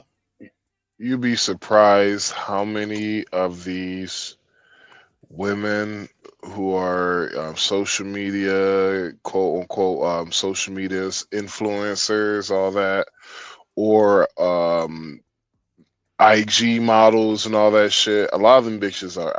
I'm just being honest. A lot of them females are prostitutes, bro. Oh yeah. I mean, Like, yeah. We know this, bro.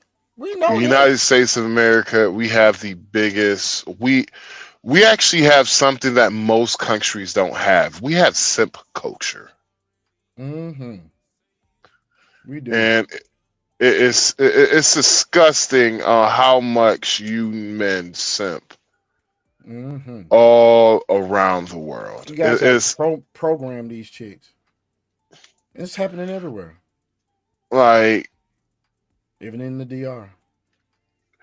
it's to a point to where my ex, I know she because she created herself another social media. I think it was to find me, but she created another social media, right? And I seen her some of the places she's at. I was like, oh, she went out there on a date with another dude and all that shit. But she still wants me though. Mm-hmm. So she's going out on dates with American dudes. And the funny thing about it is,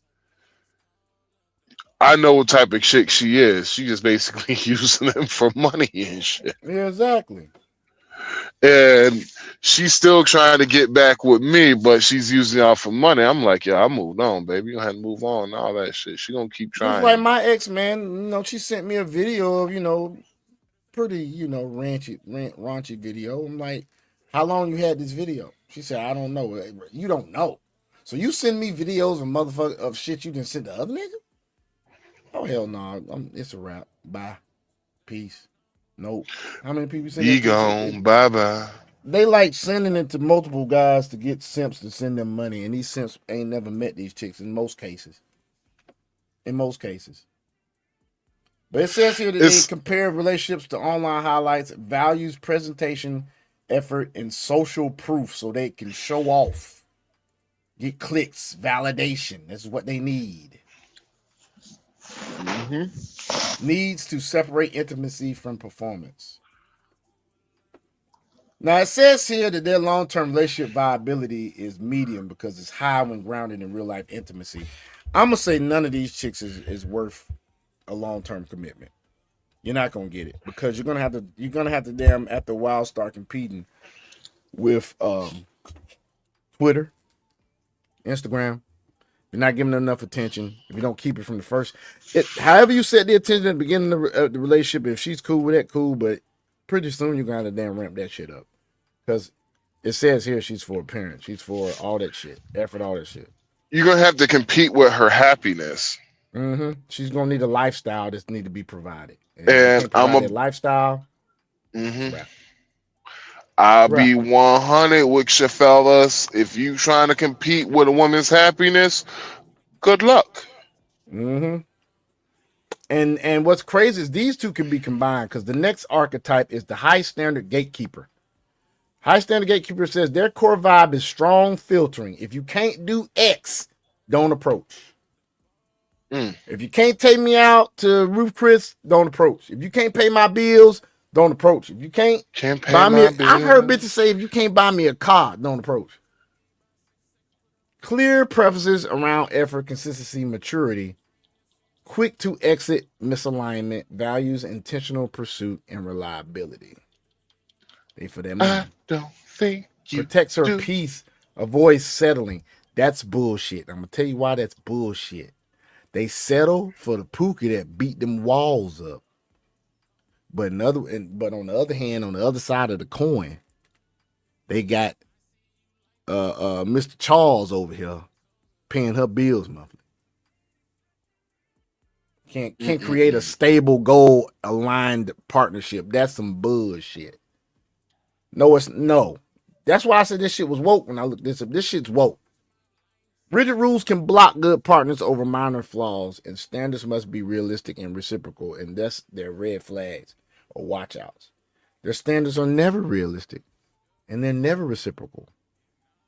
So you might as well forget that. Okay, adventure is next. Adventure experience collector. Novelty, travel, events, living life fully, spontaneous, loves new experiences, social, high energy, open-minded, may relocate or change plans easily.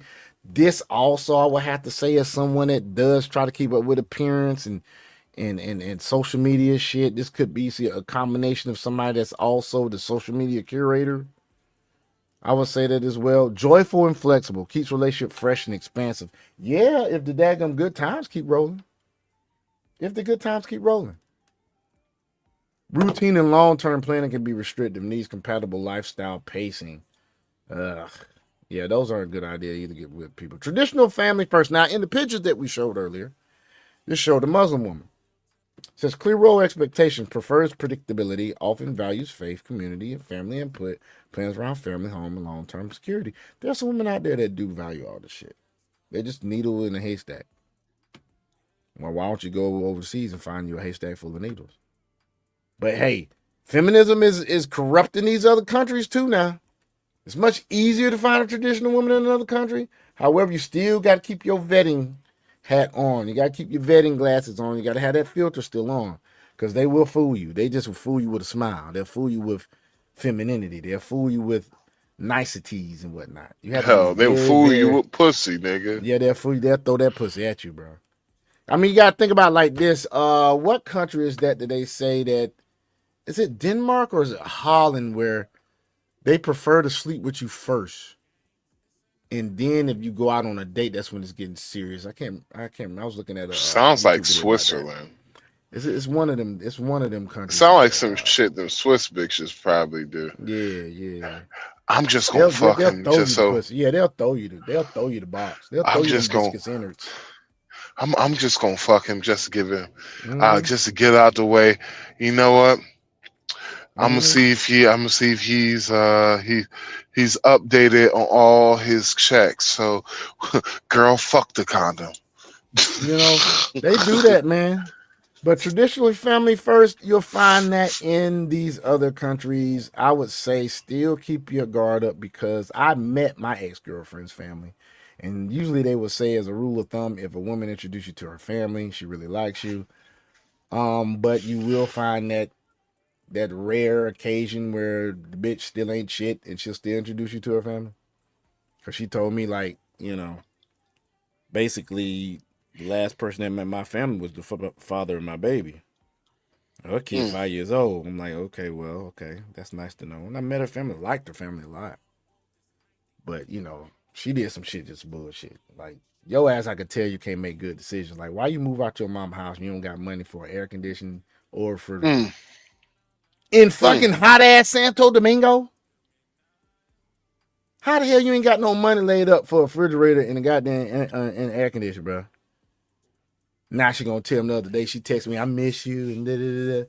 I got a bigger place now, da-da-da. So I'm gonna fuck. All you gonna get is recreation dick if I come through. You're not gonna get no commitment because you've already shown me that you're someone that I cannot trust. I can't. So we've looked over the archetypes, right? Now, I know you wonder, Wildcat, why did we look over that? Well, we looked it up because of this. Let me show you something that's very, very interesting. Okay.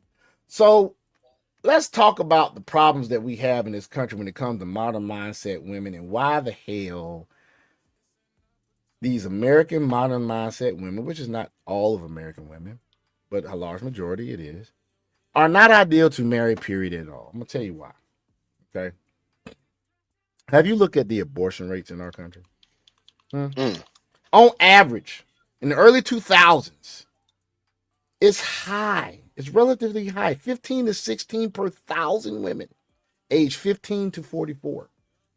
Okay? Annual abortions are hovering around 1.2 to 1.3 million children. That is crazy, man. In the 2010s, it decreased a little bit to 11.3.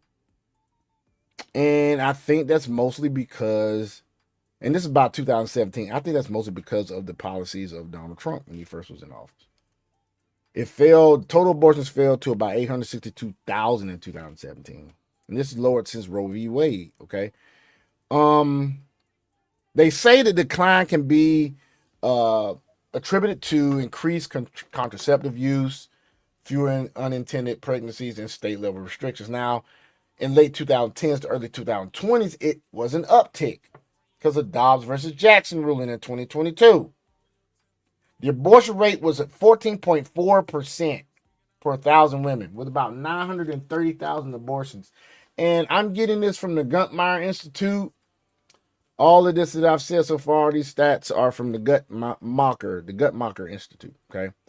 And then after the post-Dobbs era, 2022 to 2025, it rose again because of telehealth, access to medicines, abortion pills, Plan B and all that stuff. So there in 2024, there was 1.14 million abortions, up from 1.05 million. In other words, that's an increase. That's an increase, y'all. Oh, God. That is an increase of over, what, 500-some thousand? That's like 500-some thousand abortions. Okay? Now, what really is crazy now is how about we break this shit down by gender? By race. Let's break this down by race, okay? So when you talk about race in abortions, this is where it should get really fucking despicable as a black man, because this shit is ridiculous, y'all. This shit is fucking ridiculous. Okay, so if you look at the different races, I'm trying to get to where I got. Okay, abortion rates by race per 1,000 women aged 15 to 44. So black women right now at a 24.4 abortion per 1,000. It's the highest rate. And this is accounting for 40% of all abortions. And they're only 14% of the population.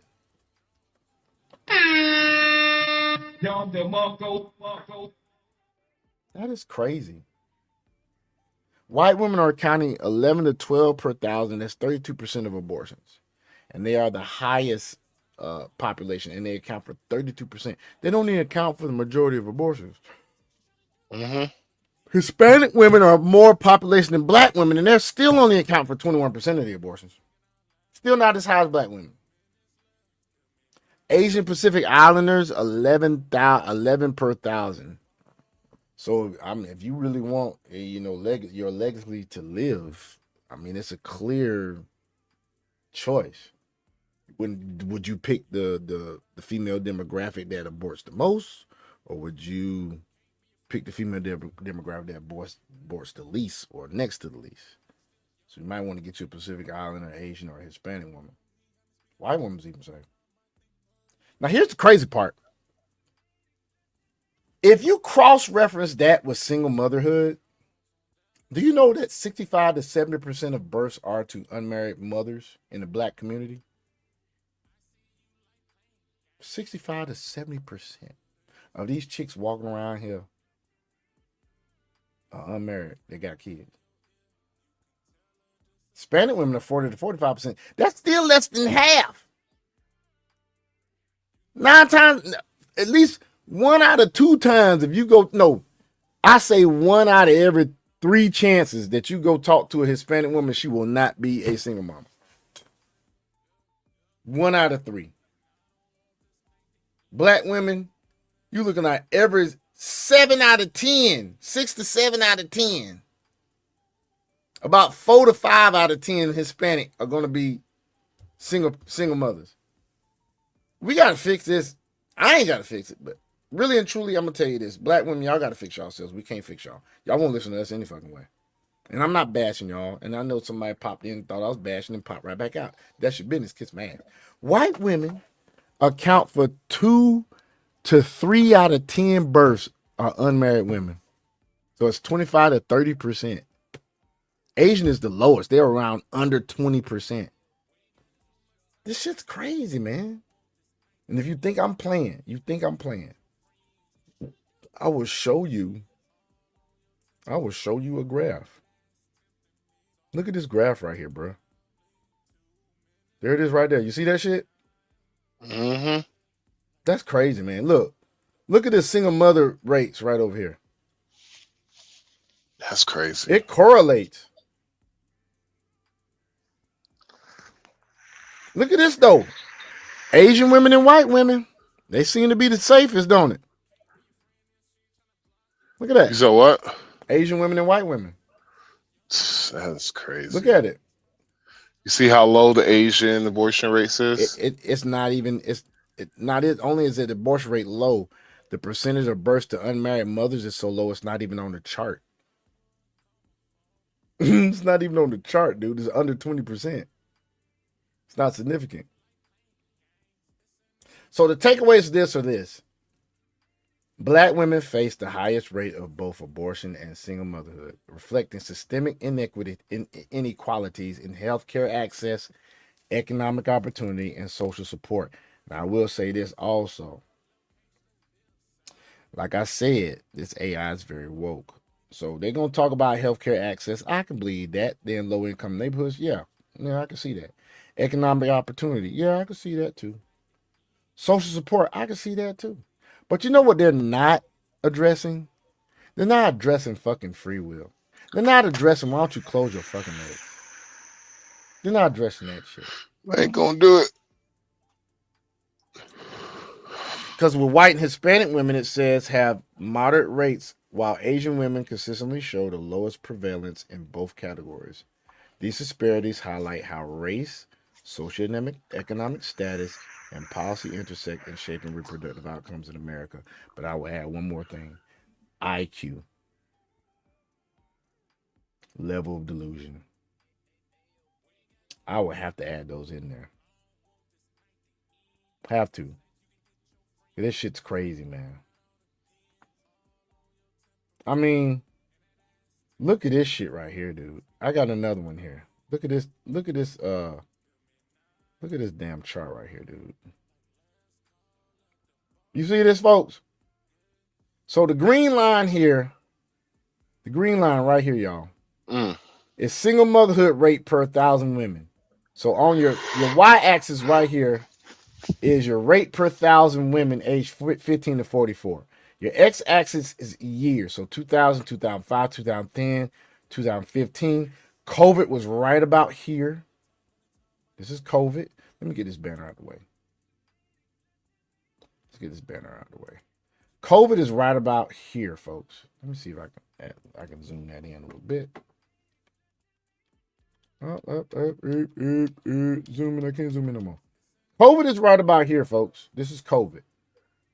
So after, everything got opened up and people were being around each other, you see there was a uptick in the blue is abortion rate. There's an uptick right here. The abortion rates actually kind of leveled off and looked like it was going down just a little bit before COVID. Right after COVID, you see that uptick? There's an uptick right there. That right there is people getting in them guts. Now, you know what's crazy? This single motherhood rate, look how steady that shit goes up. It's a steady incline. Steady incline.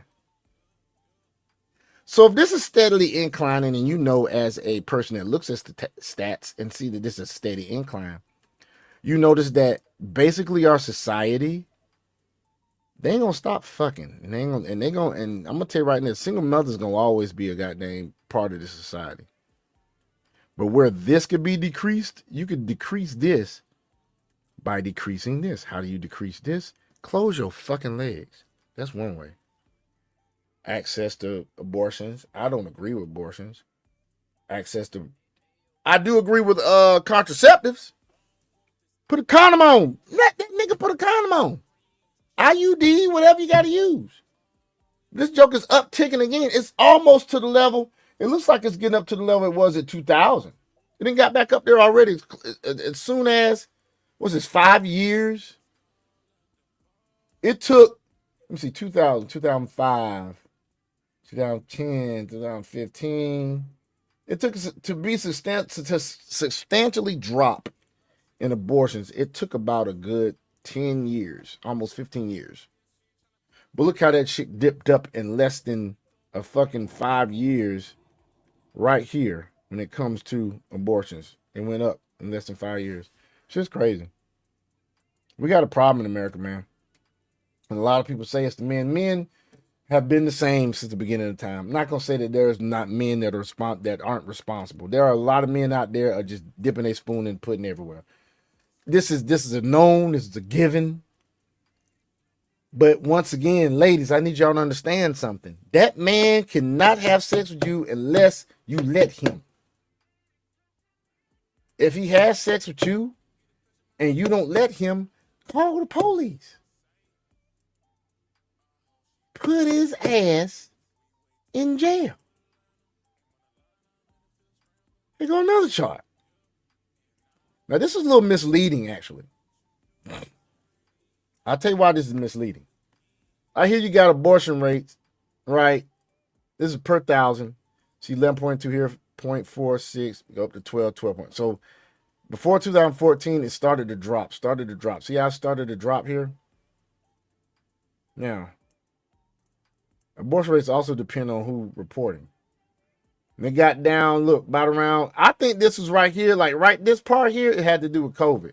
Leveled off about 2018, 2020, I was saying, went up like 19, went down 2020, and then it spiked back up right here. This uptick is higher than it was before 2016, before Trump got in office. These abortions went down during Trump's office. Trump got in office when, Max, 2016, right? You said what? 2016? When did Trump get in office the first time?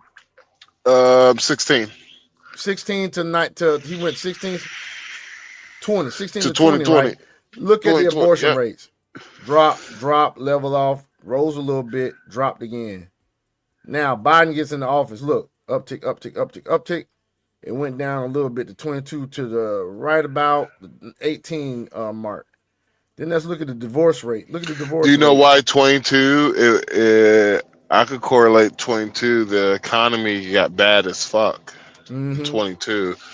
So it was at a point.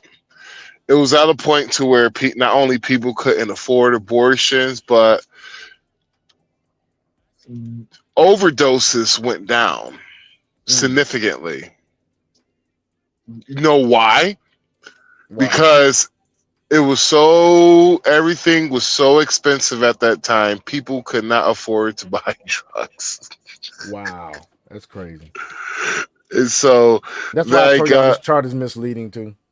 And so that's whenever, me and the homie was talking, it was a while ago, he was talking about how, it's a good thing like Oregon and California is legalizing, all drugs and all that shit. I was just like, that's not a good fucking thing.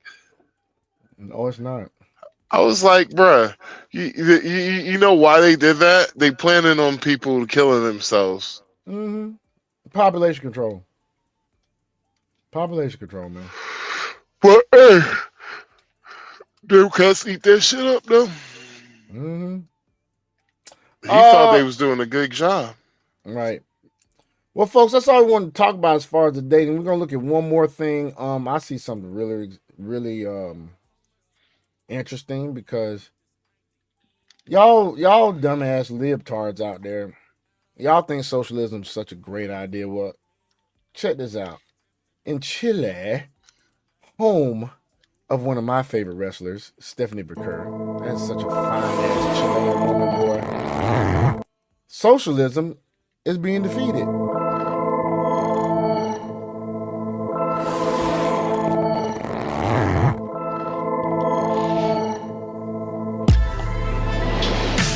What's up, guys? Benny. We've been covering the phenomenon of President Trump inspiring nationalists and right-wing movements throughout the globe, dominating elections in every single continent, from Europe to South America to Asia. It's been an exciting ride. EU rocked as right-wing candidates inspired by Trump wins Poland's presidential election. This has been a massive trend throughout, again, the European Union, which is more right-wing and more nationalist than it's been since World War II. Of course, Japan taking that stance as well. Sanae Takachi winning. She's called the Trump of Japan because she rails against fake refugees, Islamists, and illegal migrants. Japan is for the Japanese, she says. Beautiful to see. Argentina, Javier Milei, just won a landslide in midterm elections 2 weeks ago. Everybody thought he was going to lose, but he crushed after chainsaw austerity. He's supposed to fucking win. That man just got fronted like, what was it, $40 million? $20 million?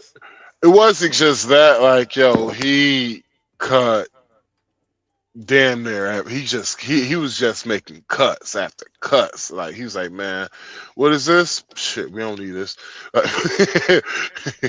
Hey, Yeah, I he don't blame just him. made so I don't many blame him. cuts though, and he pissed those folks off. Like you're But he cutting still too won though. much. But he still won. They invested the economy with the bailout that we gave him and spending cuts. Yeah. And now, ladies and gentlemen, notch another win in the belt for the good guys as ultra-conservative gives Chile its most right-wing president in decades. Straight into my veins. Chile's ultra-conservative former lawmaker, Jose Antonio Cast, secured a stunning victory in the presidential election. It wasn't just stunning, it was a landslide victory. He won every single state and district, a dominant 15-point just complete whooping of the center-left governing coalition. This has been, of course, in control of the country for decades. This is the most right-wing government in 35 years. Cast won 58% of the votes. Chileans overwhelmingly embraced his pledge to crack down on increased crime, deport hundreds of thousands of immigrants. Nice. And without legal status, and revive the sluggish economy. You hear that? Deport hundreds of thousands of immigrants without legal status. This man is following the blueprint. I mean, I'm all good with people having nationalistic, values and whatnot. Like, I think our world is better when you have borders. You know what I'm saying? Like, why should we have every country like each other? Like, there should be, borders should be secure, and it's because of the Islamic threat. I mean, let's be real, folks. Since the beginning of time, it's already been said that they will be a wild people. They will go against their own brother. They will fight, and they don't assimilate into society. You have countries that weren't Muslim that are Muslim now. Yemen. Look at those old pictures of Iran before the Muslim takeover. Them chicks look like UK in the 70s, man. All them nice Persian women with the long black hair and, wearing skirts and whatnot, looking all nice. Egypt didn't used to be a Muslim country. Yemen. And took over shit, man. One of Latin America's most stable and prosperous nations. Come on. I'm about to go take the me a libs trip all look the same. This is like the lib. This is the lib candidate. That's right, yeah. Same phenotypes. His challenger, communist candidate, Jara, clinched 41% of the votes in a 20-point blowout. She called Cast to concede the election. Democracy spoke loud and clear, and she will be the minority government. A regional trend gains traction. Chileans are not alone in their demand for radical change. Cast's election represents the latest in a string of votes that have turfed out incumbent governments across Latin America, vaulting right-wing leaders from Argentina to Bolivia. This is what happens when Republicans run the CIA. The Trump administration is among the first to congratulate Cast on his victory. Under his leadership, confident that Chile will advance shared priorities. The United States looks forward to working with his administration in partnership. Come on. I just wanted to show y'all that. There's a lot of stuff going on, folks. Like, especially with this Minnesota thing. I mean, they're finding so much shit out.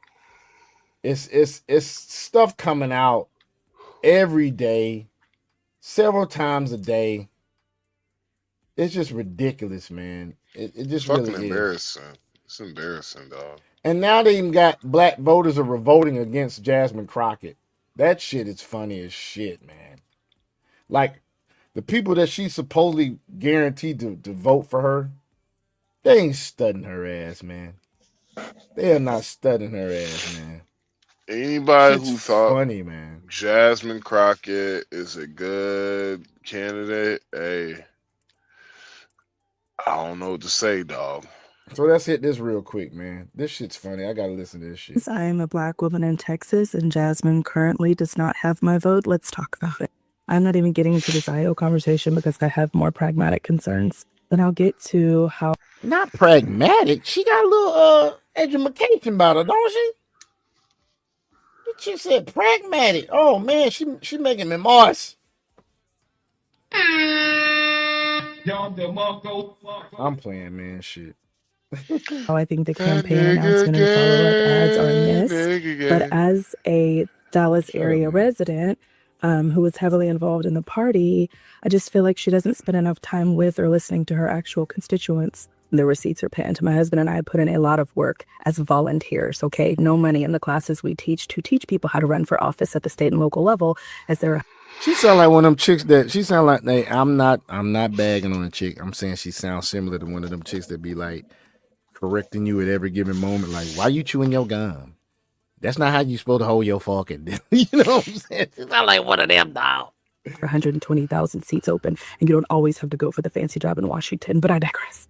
I live in what is now the second wealthiest county in Texas, used to be first, with a heavy South Asian community that for a second was going right and is coming back. And there are lots of opportunity there, okay?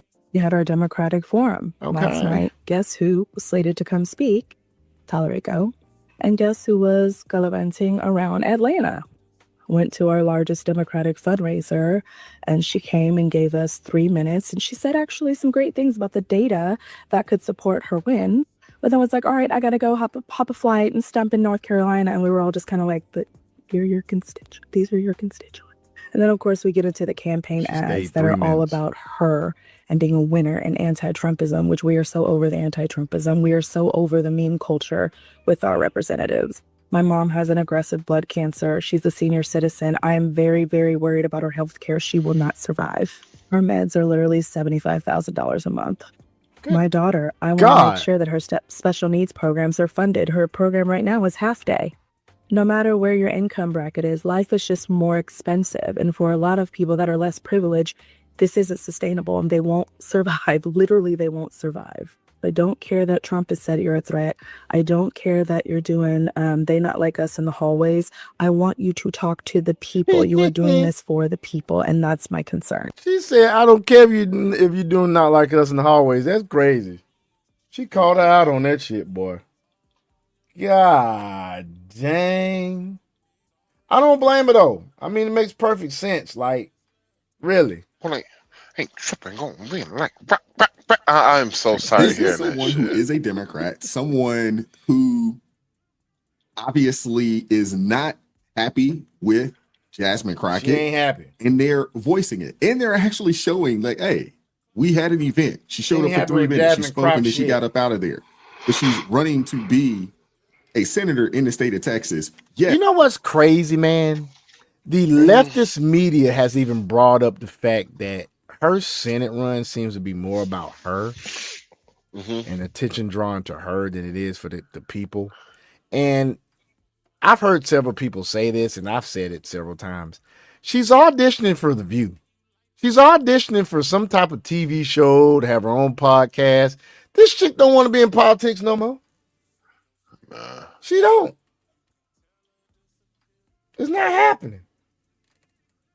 She's trying to win a Senate seat in a state that has not had a Democratic senator in over 30 years. 30 years. So it is my opinion, you don't have to like my opinion, but it is my opinion that I think she's running so she can skim off the top of them donations, dog. Like, I think she's dipping her hands in the cookie jar. She's got to be, dog. She gonna do the Umar run my. Yeah, she gonna do the Umar. She gonna do the Umar, bro. I mean, is it shocking? I think she gonna do the Umar, bro. You don't run me my donations, brother. I don't trust it, bro. I don't trust it. I don't trust it. I do not trust it, bro. She gonna do the Umar, bro. I guarantee you she gonna do the Umar, man. Let's get back. She couldn't spend more than 3 minutes to speak to her potential constituents or to hear them out. But that's who she is. I'm a firm believer. You let people talk long enough, they'll show you who they are, or they'll tell you who they are. But you watch their actions. Watch how they move around. Hit the like button, share the video. I have so much more to get into. So what offends me the most about Jasmine Crockett acting ghetto and performing ghetto is that some of us just are and have had to learn how to behave and exist otherwise. I'm not here to tell my mama's business, but the reality is the reality. My mama was a teen mother. She had 2 kids by 2 boys by the time she. But she ain't trying. But she ain't trying to tell her mama business though. Hey man, all I Do me a favor, please. Get out of here. Get out of here, man. I heard Mama was doing a good service for the hood back in the day, man. You know. Yes, she was. Yes, she was. Mama made sure the men was happy. She made sure it was a low stress level around the goddamn hood, dog. Right, yeah, Mama. You don't say what I wanted to Mama, don't let your babies grow up to be bops. They'll suck on the dick in public. Especially on X.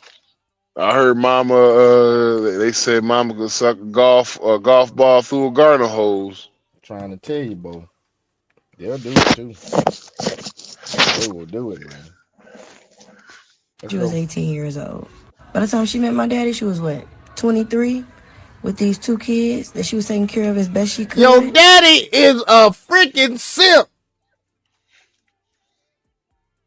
Freaking simp. On public assistance. Ready-made stepdaddy. No high school diploma. And the chick was dumb. And the chick was on public assistance. And she had me. This shit, man. That's crash out data. This nigga stupid. Yeah, and that bitch dumb. Hey, that's crash out data, bro. That's crash out data, man. 24. I guarantee you she was the first one in line for them eyelashes. I guarantee you she would, bro. Mama is the definition of out the mud. My father was not. No, your mom is the definition of in the streets. Raised with his father, nor was he raised by his mother. He was raised in the country by his grandparents. My daddy is the definition of out the mud. My parents didn't grow up with privilege. My parents grew up and grew out, goddamn it. Built privilege for their children as best they could. All of my sisters and all of my nephews have attended public school. Ain't nobody. I don't think there's a person in my bloodline who has attended a private school. I don't have my kids attended private school for a little bit. I wasn't raised by college. Hey, let's be specific. Let's be fair now. Okay, so everybody has this thing about private schools, and they so good, and they so this, and they so that. Let me tell you something about private schools. Clanbrook, that's a private school. Let me tell you something about private schools. If you have a very intelligent child, and you want them to progress through school at a appropriate rate to which they don't feel so bored, sometimes it's my opinion that if you can find a good public school, put them in there, because private school is not going to promote your child like accelerated learning courses and shit. That shit don't happen in private school. You know why that shit don't happen in private school? They're not going to accelerate your kids through school because that's less time they can charge your ass. If y'all know y'all done had them stories that you had people that graduated at the age of 15, 16. I seen one kid graduate 14. That shit don't happen in private school. You know why? Less time for them to charge your ass tuition. So if you have a very intelligent child, best believe, try to get their ass in public school. Now, unless you got 25 grand to spend on a motherfucker every year like Jasmine Crockett's parents did, then yeah, okay, put them in private school. But shit, if you struggling to put them through private school or halfway struggling, you might well put their ass in public school if they really, really smart. Parents. My mama got her GED in the early 90s. Both of my parents have a high school education. My daddy has some college. So her mama probably about 4 or 5 years older than me then. She was first to get them eyelashes. Are self-taught and they are self-motivated and they have built what they have. And then I've worked to build on top of that. It is a slap in the face when you got privileged black people who attended private school, who grew up in healthy 2-parent households, do everything they can to operate backwards. When there are those of us who are trying to do everything we can. Yeah, that shit's disgraceful, man. Like when I found out where Jasmine Croc shit came from, like look at how she grew up. Like Benny Johnson, follow Benny Johnson, y'all. Benny Johnson did an expose and went to her fucking hometown, man. Went to her fucking neighborhood. When I tell you these houses are better than the one I just was taken out of in my marriage. Now, my marriage, we was married. We stayed in the house. It's about 400 and it's probably worth like 600 and some thousand now, but it was like 400 or something when we damn bought it. These houses that Jasmine Crockett neighborhood she lived, these jokers is averaging out by around 500 to like $700,000 a house. Well above the median income level, median house level for people in the area. Now, was it?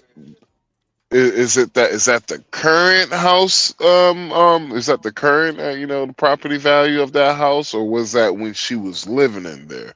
Because if it was 500,000 when she was living in there, it's current. Like, I mean, like, if it was like $500,000 whenever she was like growing up in there, that is a multi-million-dollar homes now. I think that's current, but let's look at it like this. When she was going through school, her tuition was $25,000 a year. For secondary that was school. college. That was high school. That was high school. High school. $20,000 a year, guys. Hey. And her grammar school was like 30. $20,000 that was a year. $25K a year. Bro. $25K a year, guys. I'm a product of a public school environment, and I went to school with chicks who were rich. Many double negatives as her. Literally. I can use as many double negatives as Jasmine Crockett, and my parents ain't paid $25K a year to send me through high school. And that chick went to Rhodes College. That's about an $80K per tuition.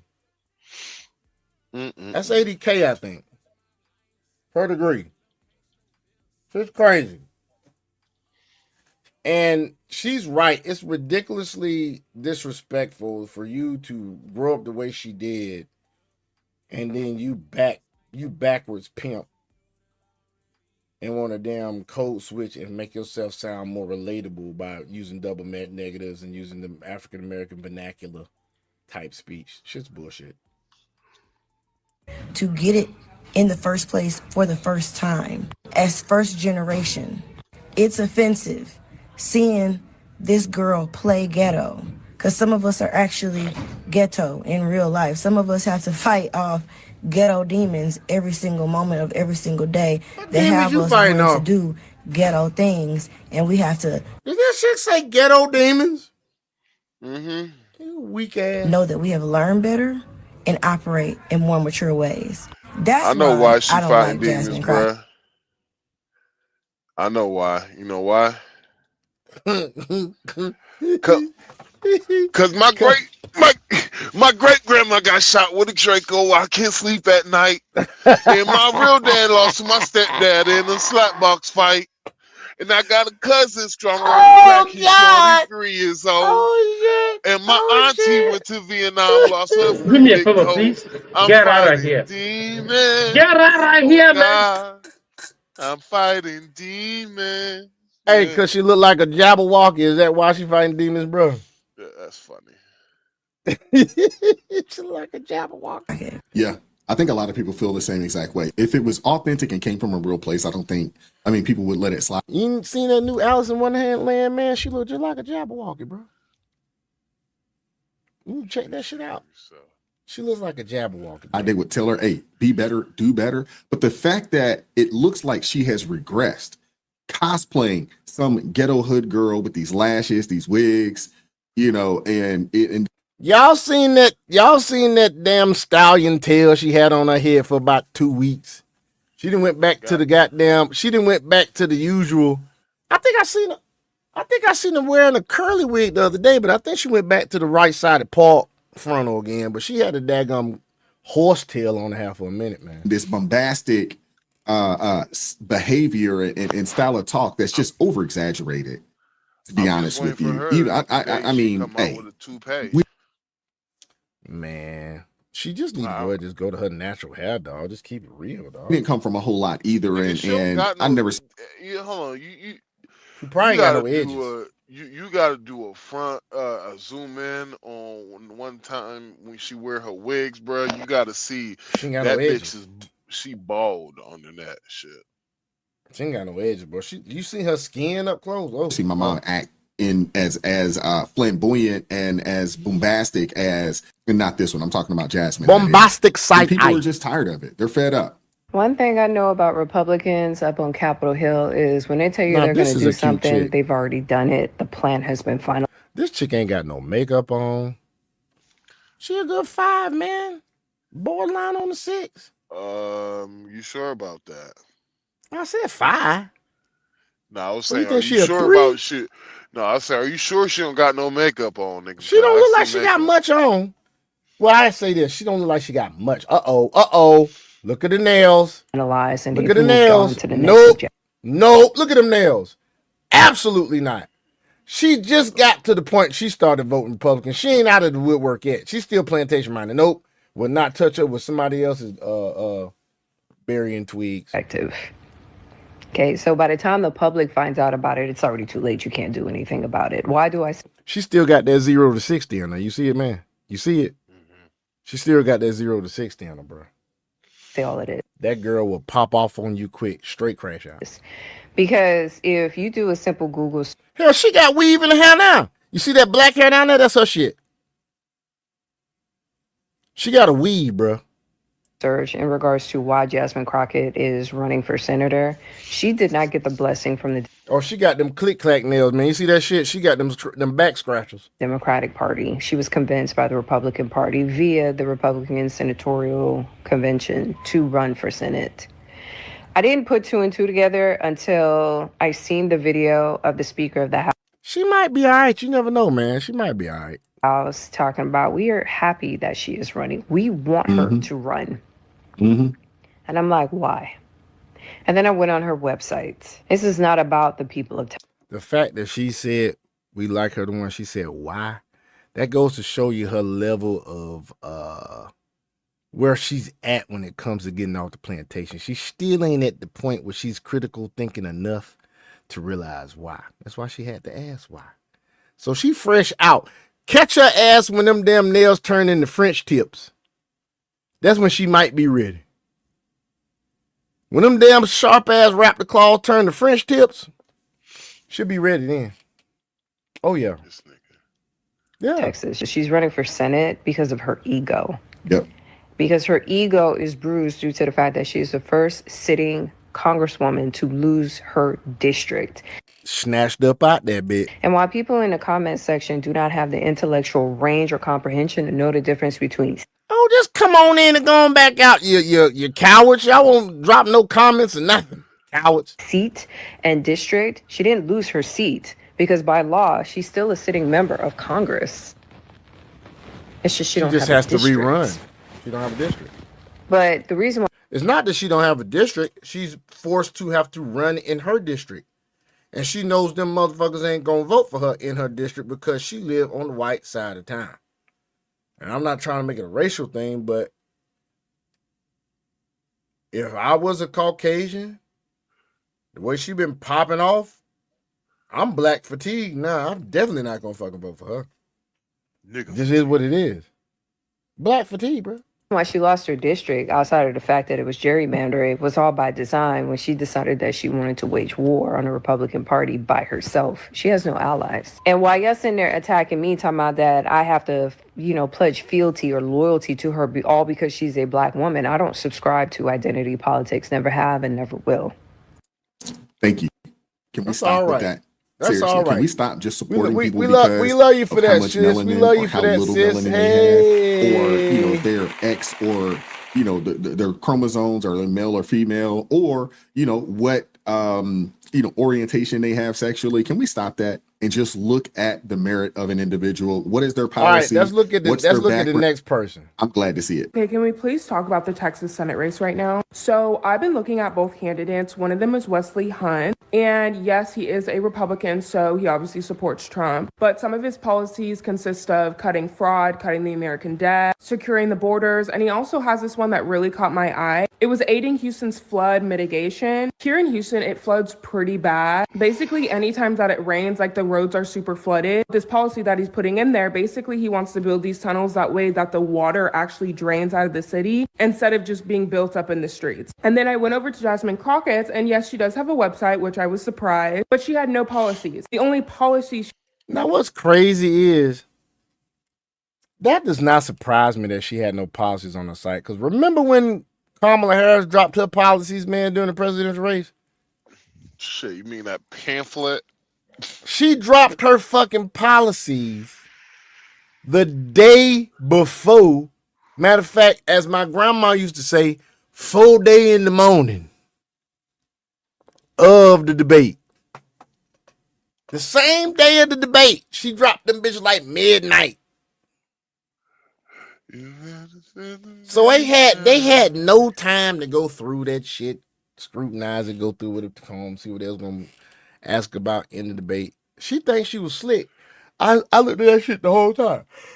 Okay, but I kept a goddamn eye on her website. She did not drop them damn policies to that day. Yeah, we about to go. She had was she was anti-Trump. And I think that's literally crazy because what does that have to do with Texas? Like, what is that being anti-Trump? What is that doing to help Texas? So whenever y'all go to vote, you know, for your senator, think about the things that you want to be better in Texas. Don't just vote for someone because they're anti-Trump. And mind you, Jasmine isn't running against Donald Trump. She's running against Wesley Hunt. So again, Trump has nothing to do with that. Well, she's not just running against Wesley Hunt. Well, first off, she's got to win the primary, so let's correct that real quick. And then Wesley Hunt has his hat in the ring, so does John Cornyn, who is basically the incumbent. He's been there for quite some time. Go to the next I don't know one. if Wesley Hunt has the ability to beat him. And then there is an AG out of Texas that is also running for that Senate seat as well.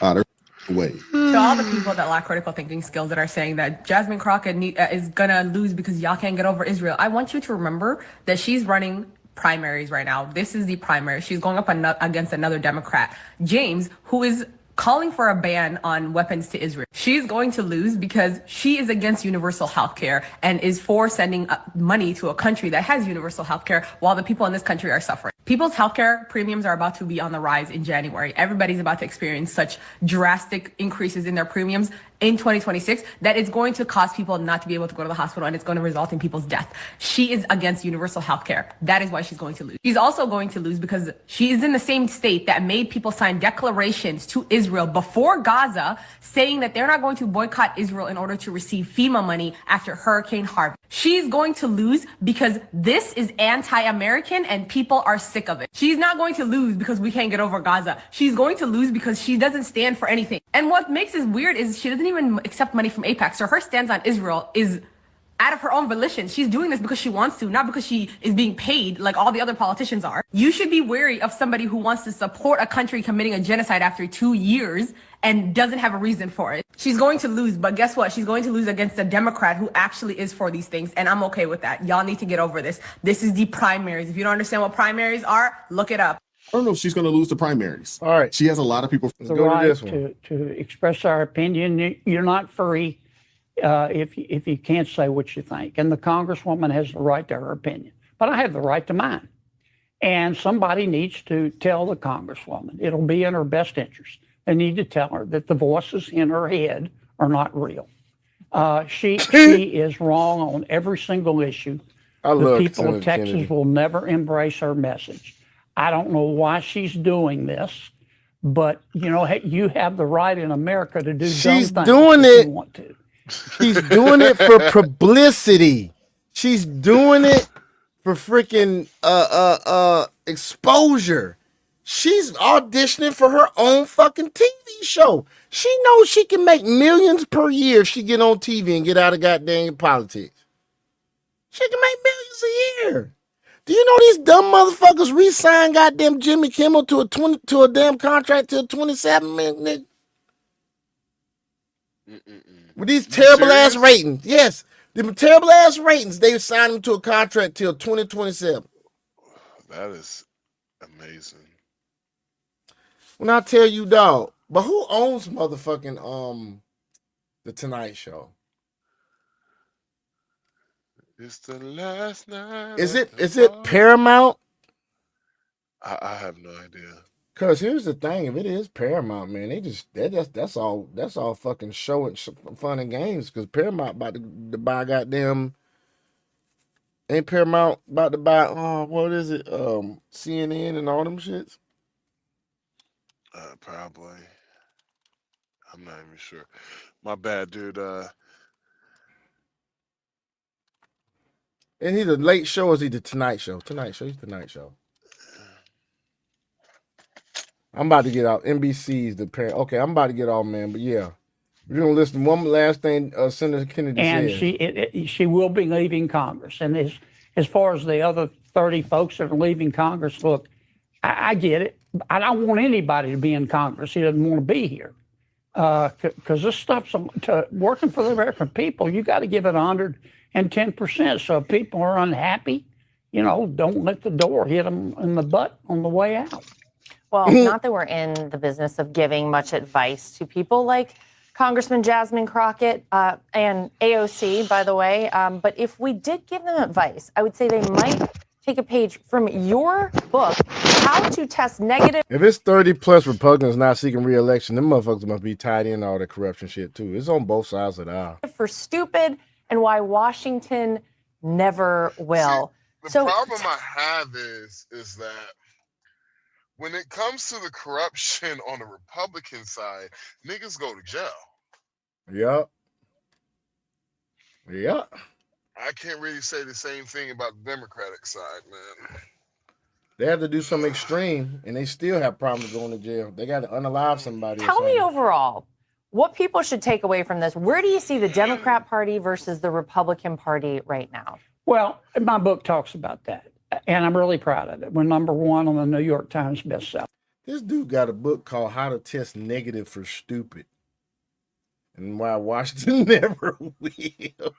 I might have to get that bit. Oh shit! Amazing! Congratulations. Thank you, Laura. It's not a policy book per se. It's a story book that explains policy, and really it explains to the American people why, as bad as Washington looks from the outside, it's even worse from the inside. Well, folk, man, we're gonna go ahead and you know what I'm saying, wrap this up. You know what I'm saying? It's been a nice show. We've talked about the archetypes of women in the dating scene right now, modern dating women. We started off with a little bit of a discussion.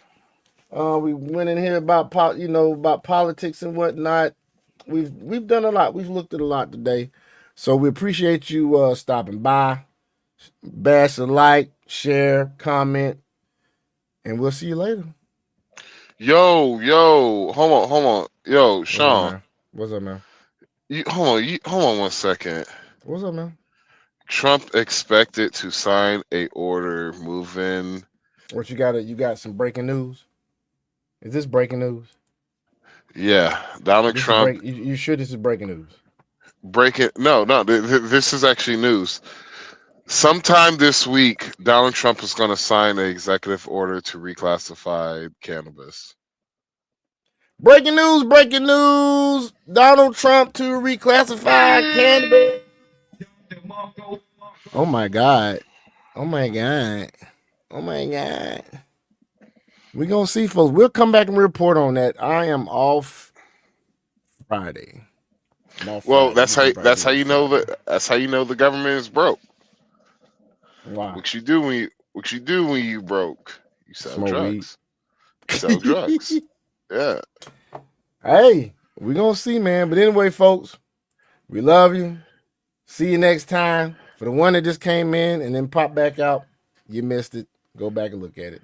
Peace out. Peace out.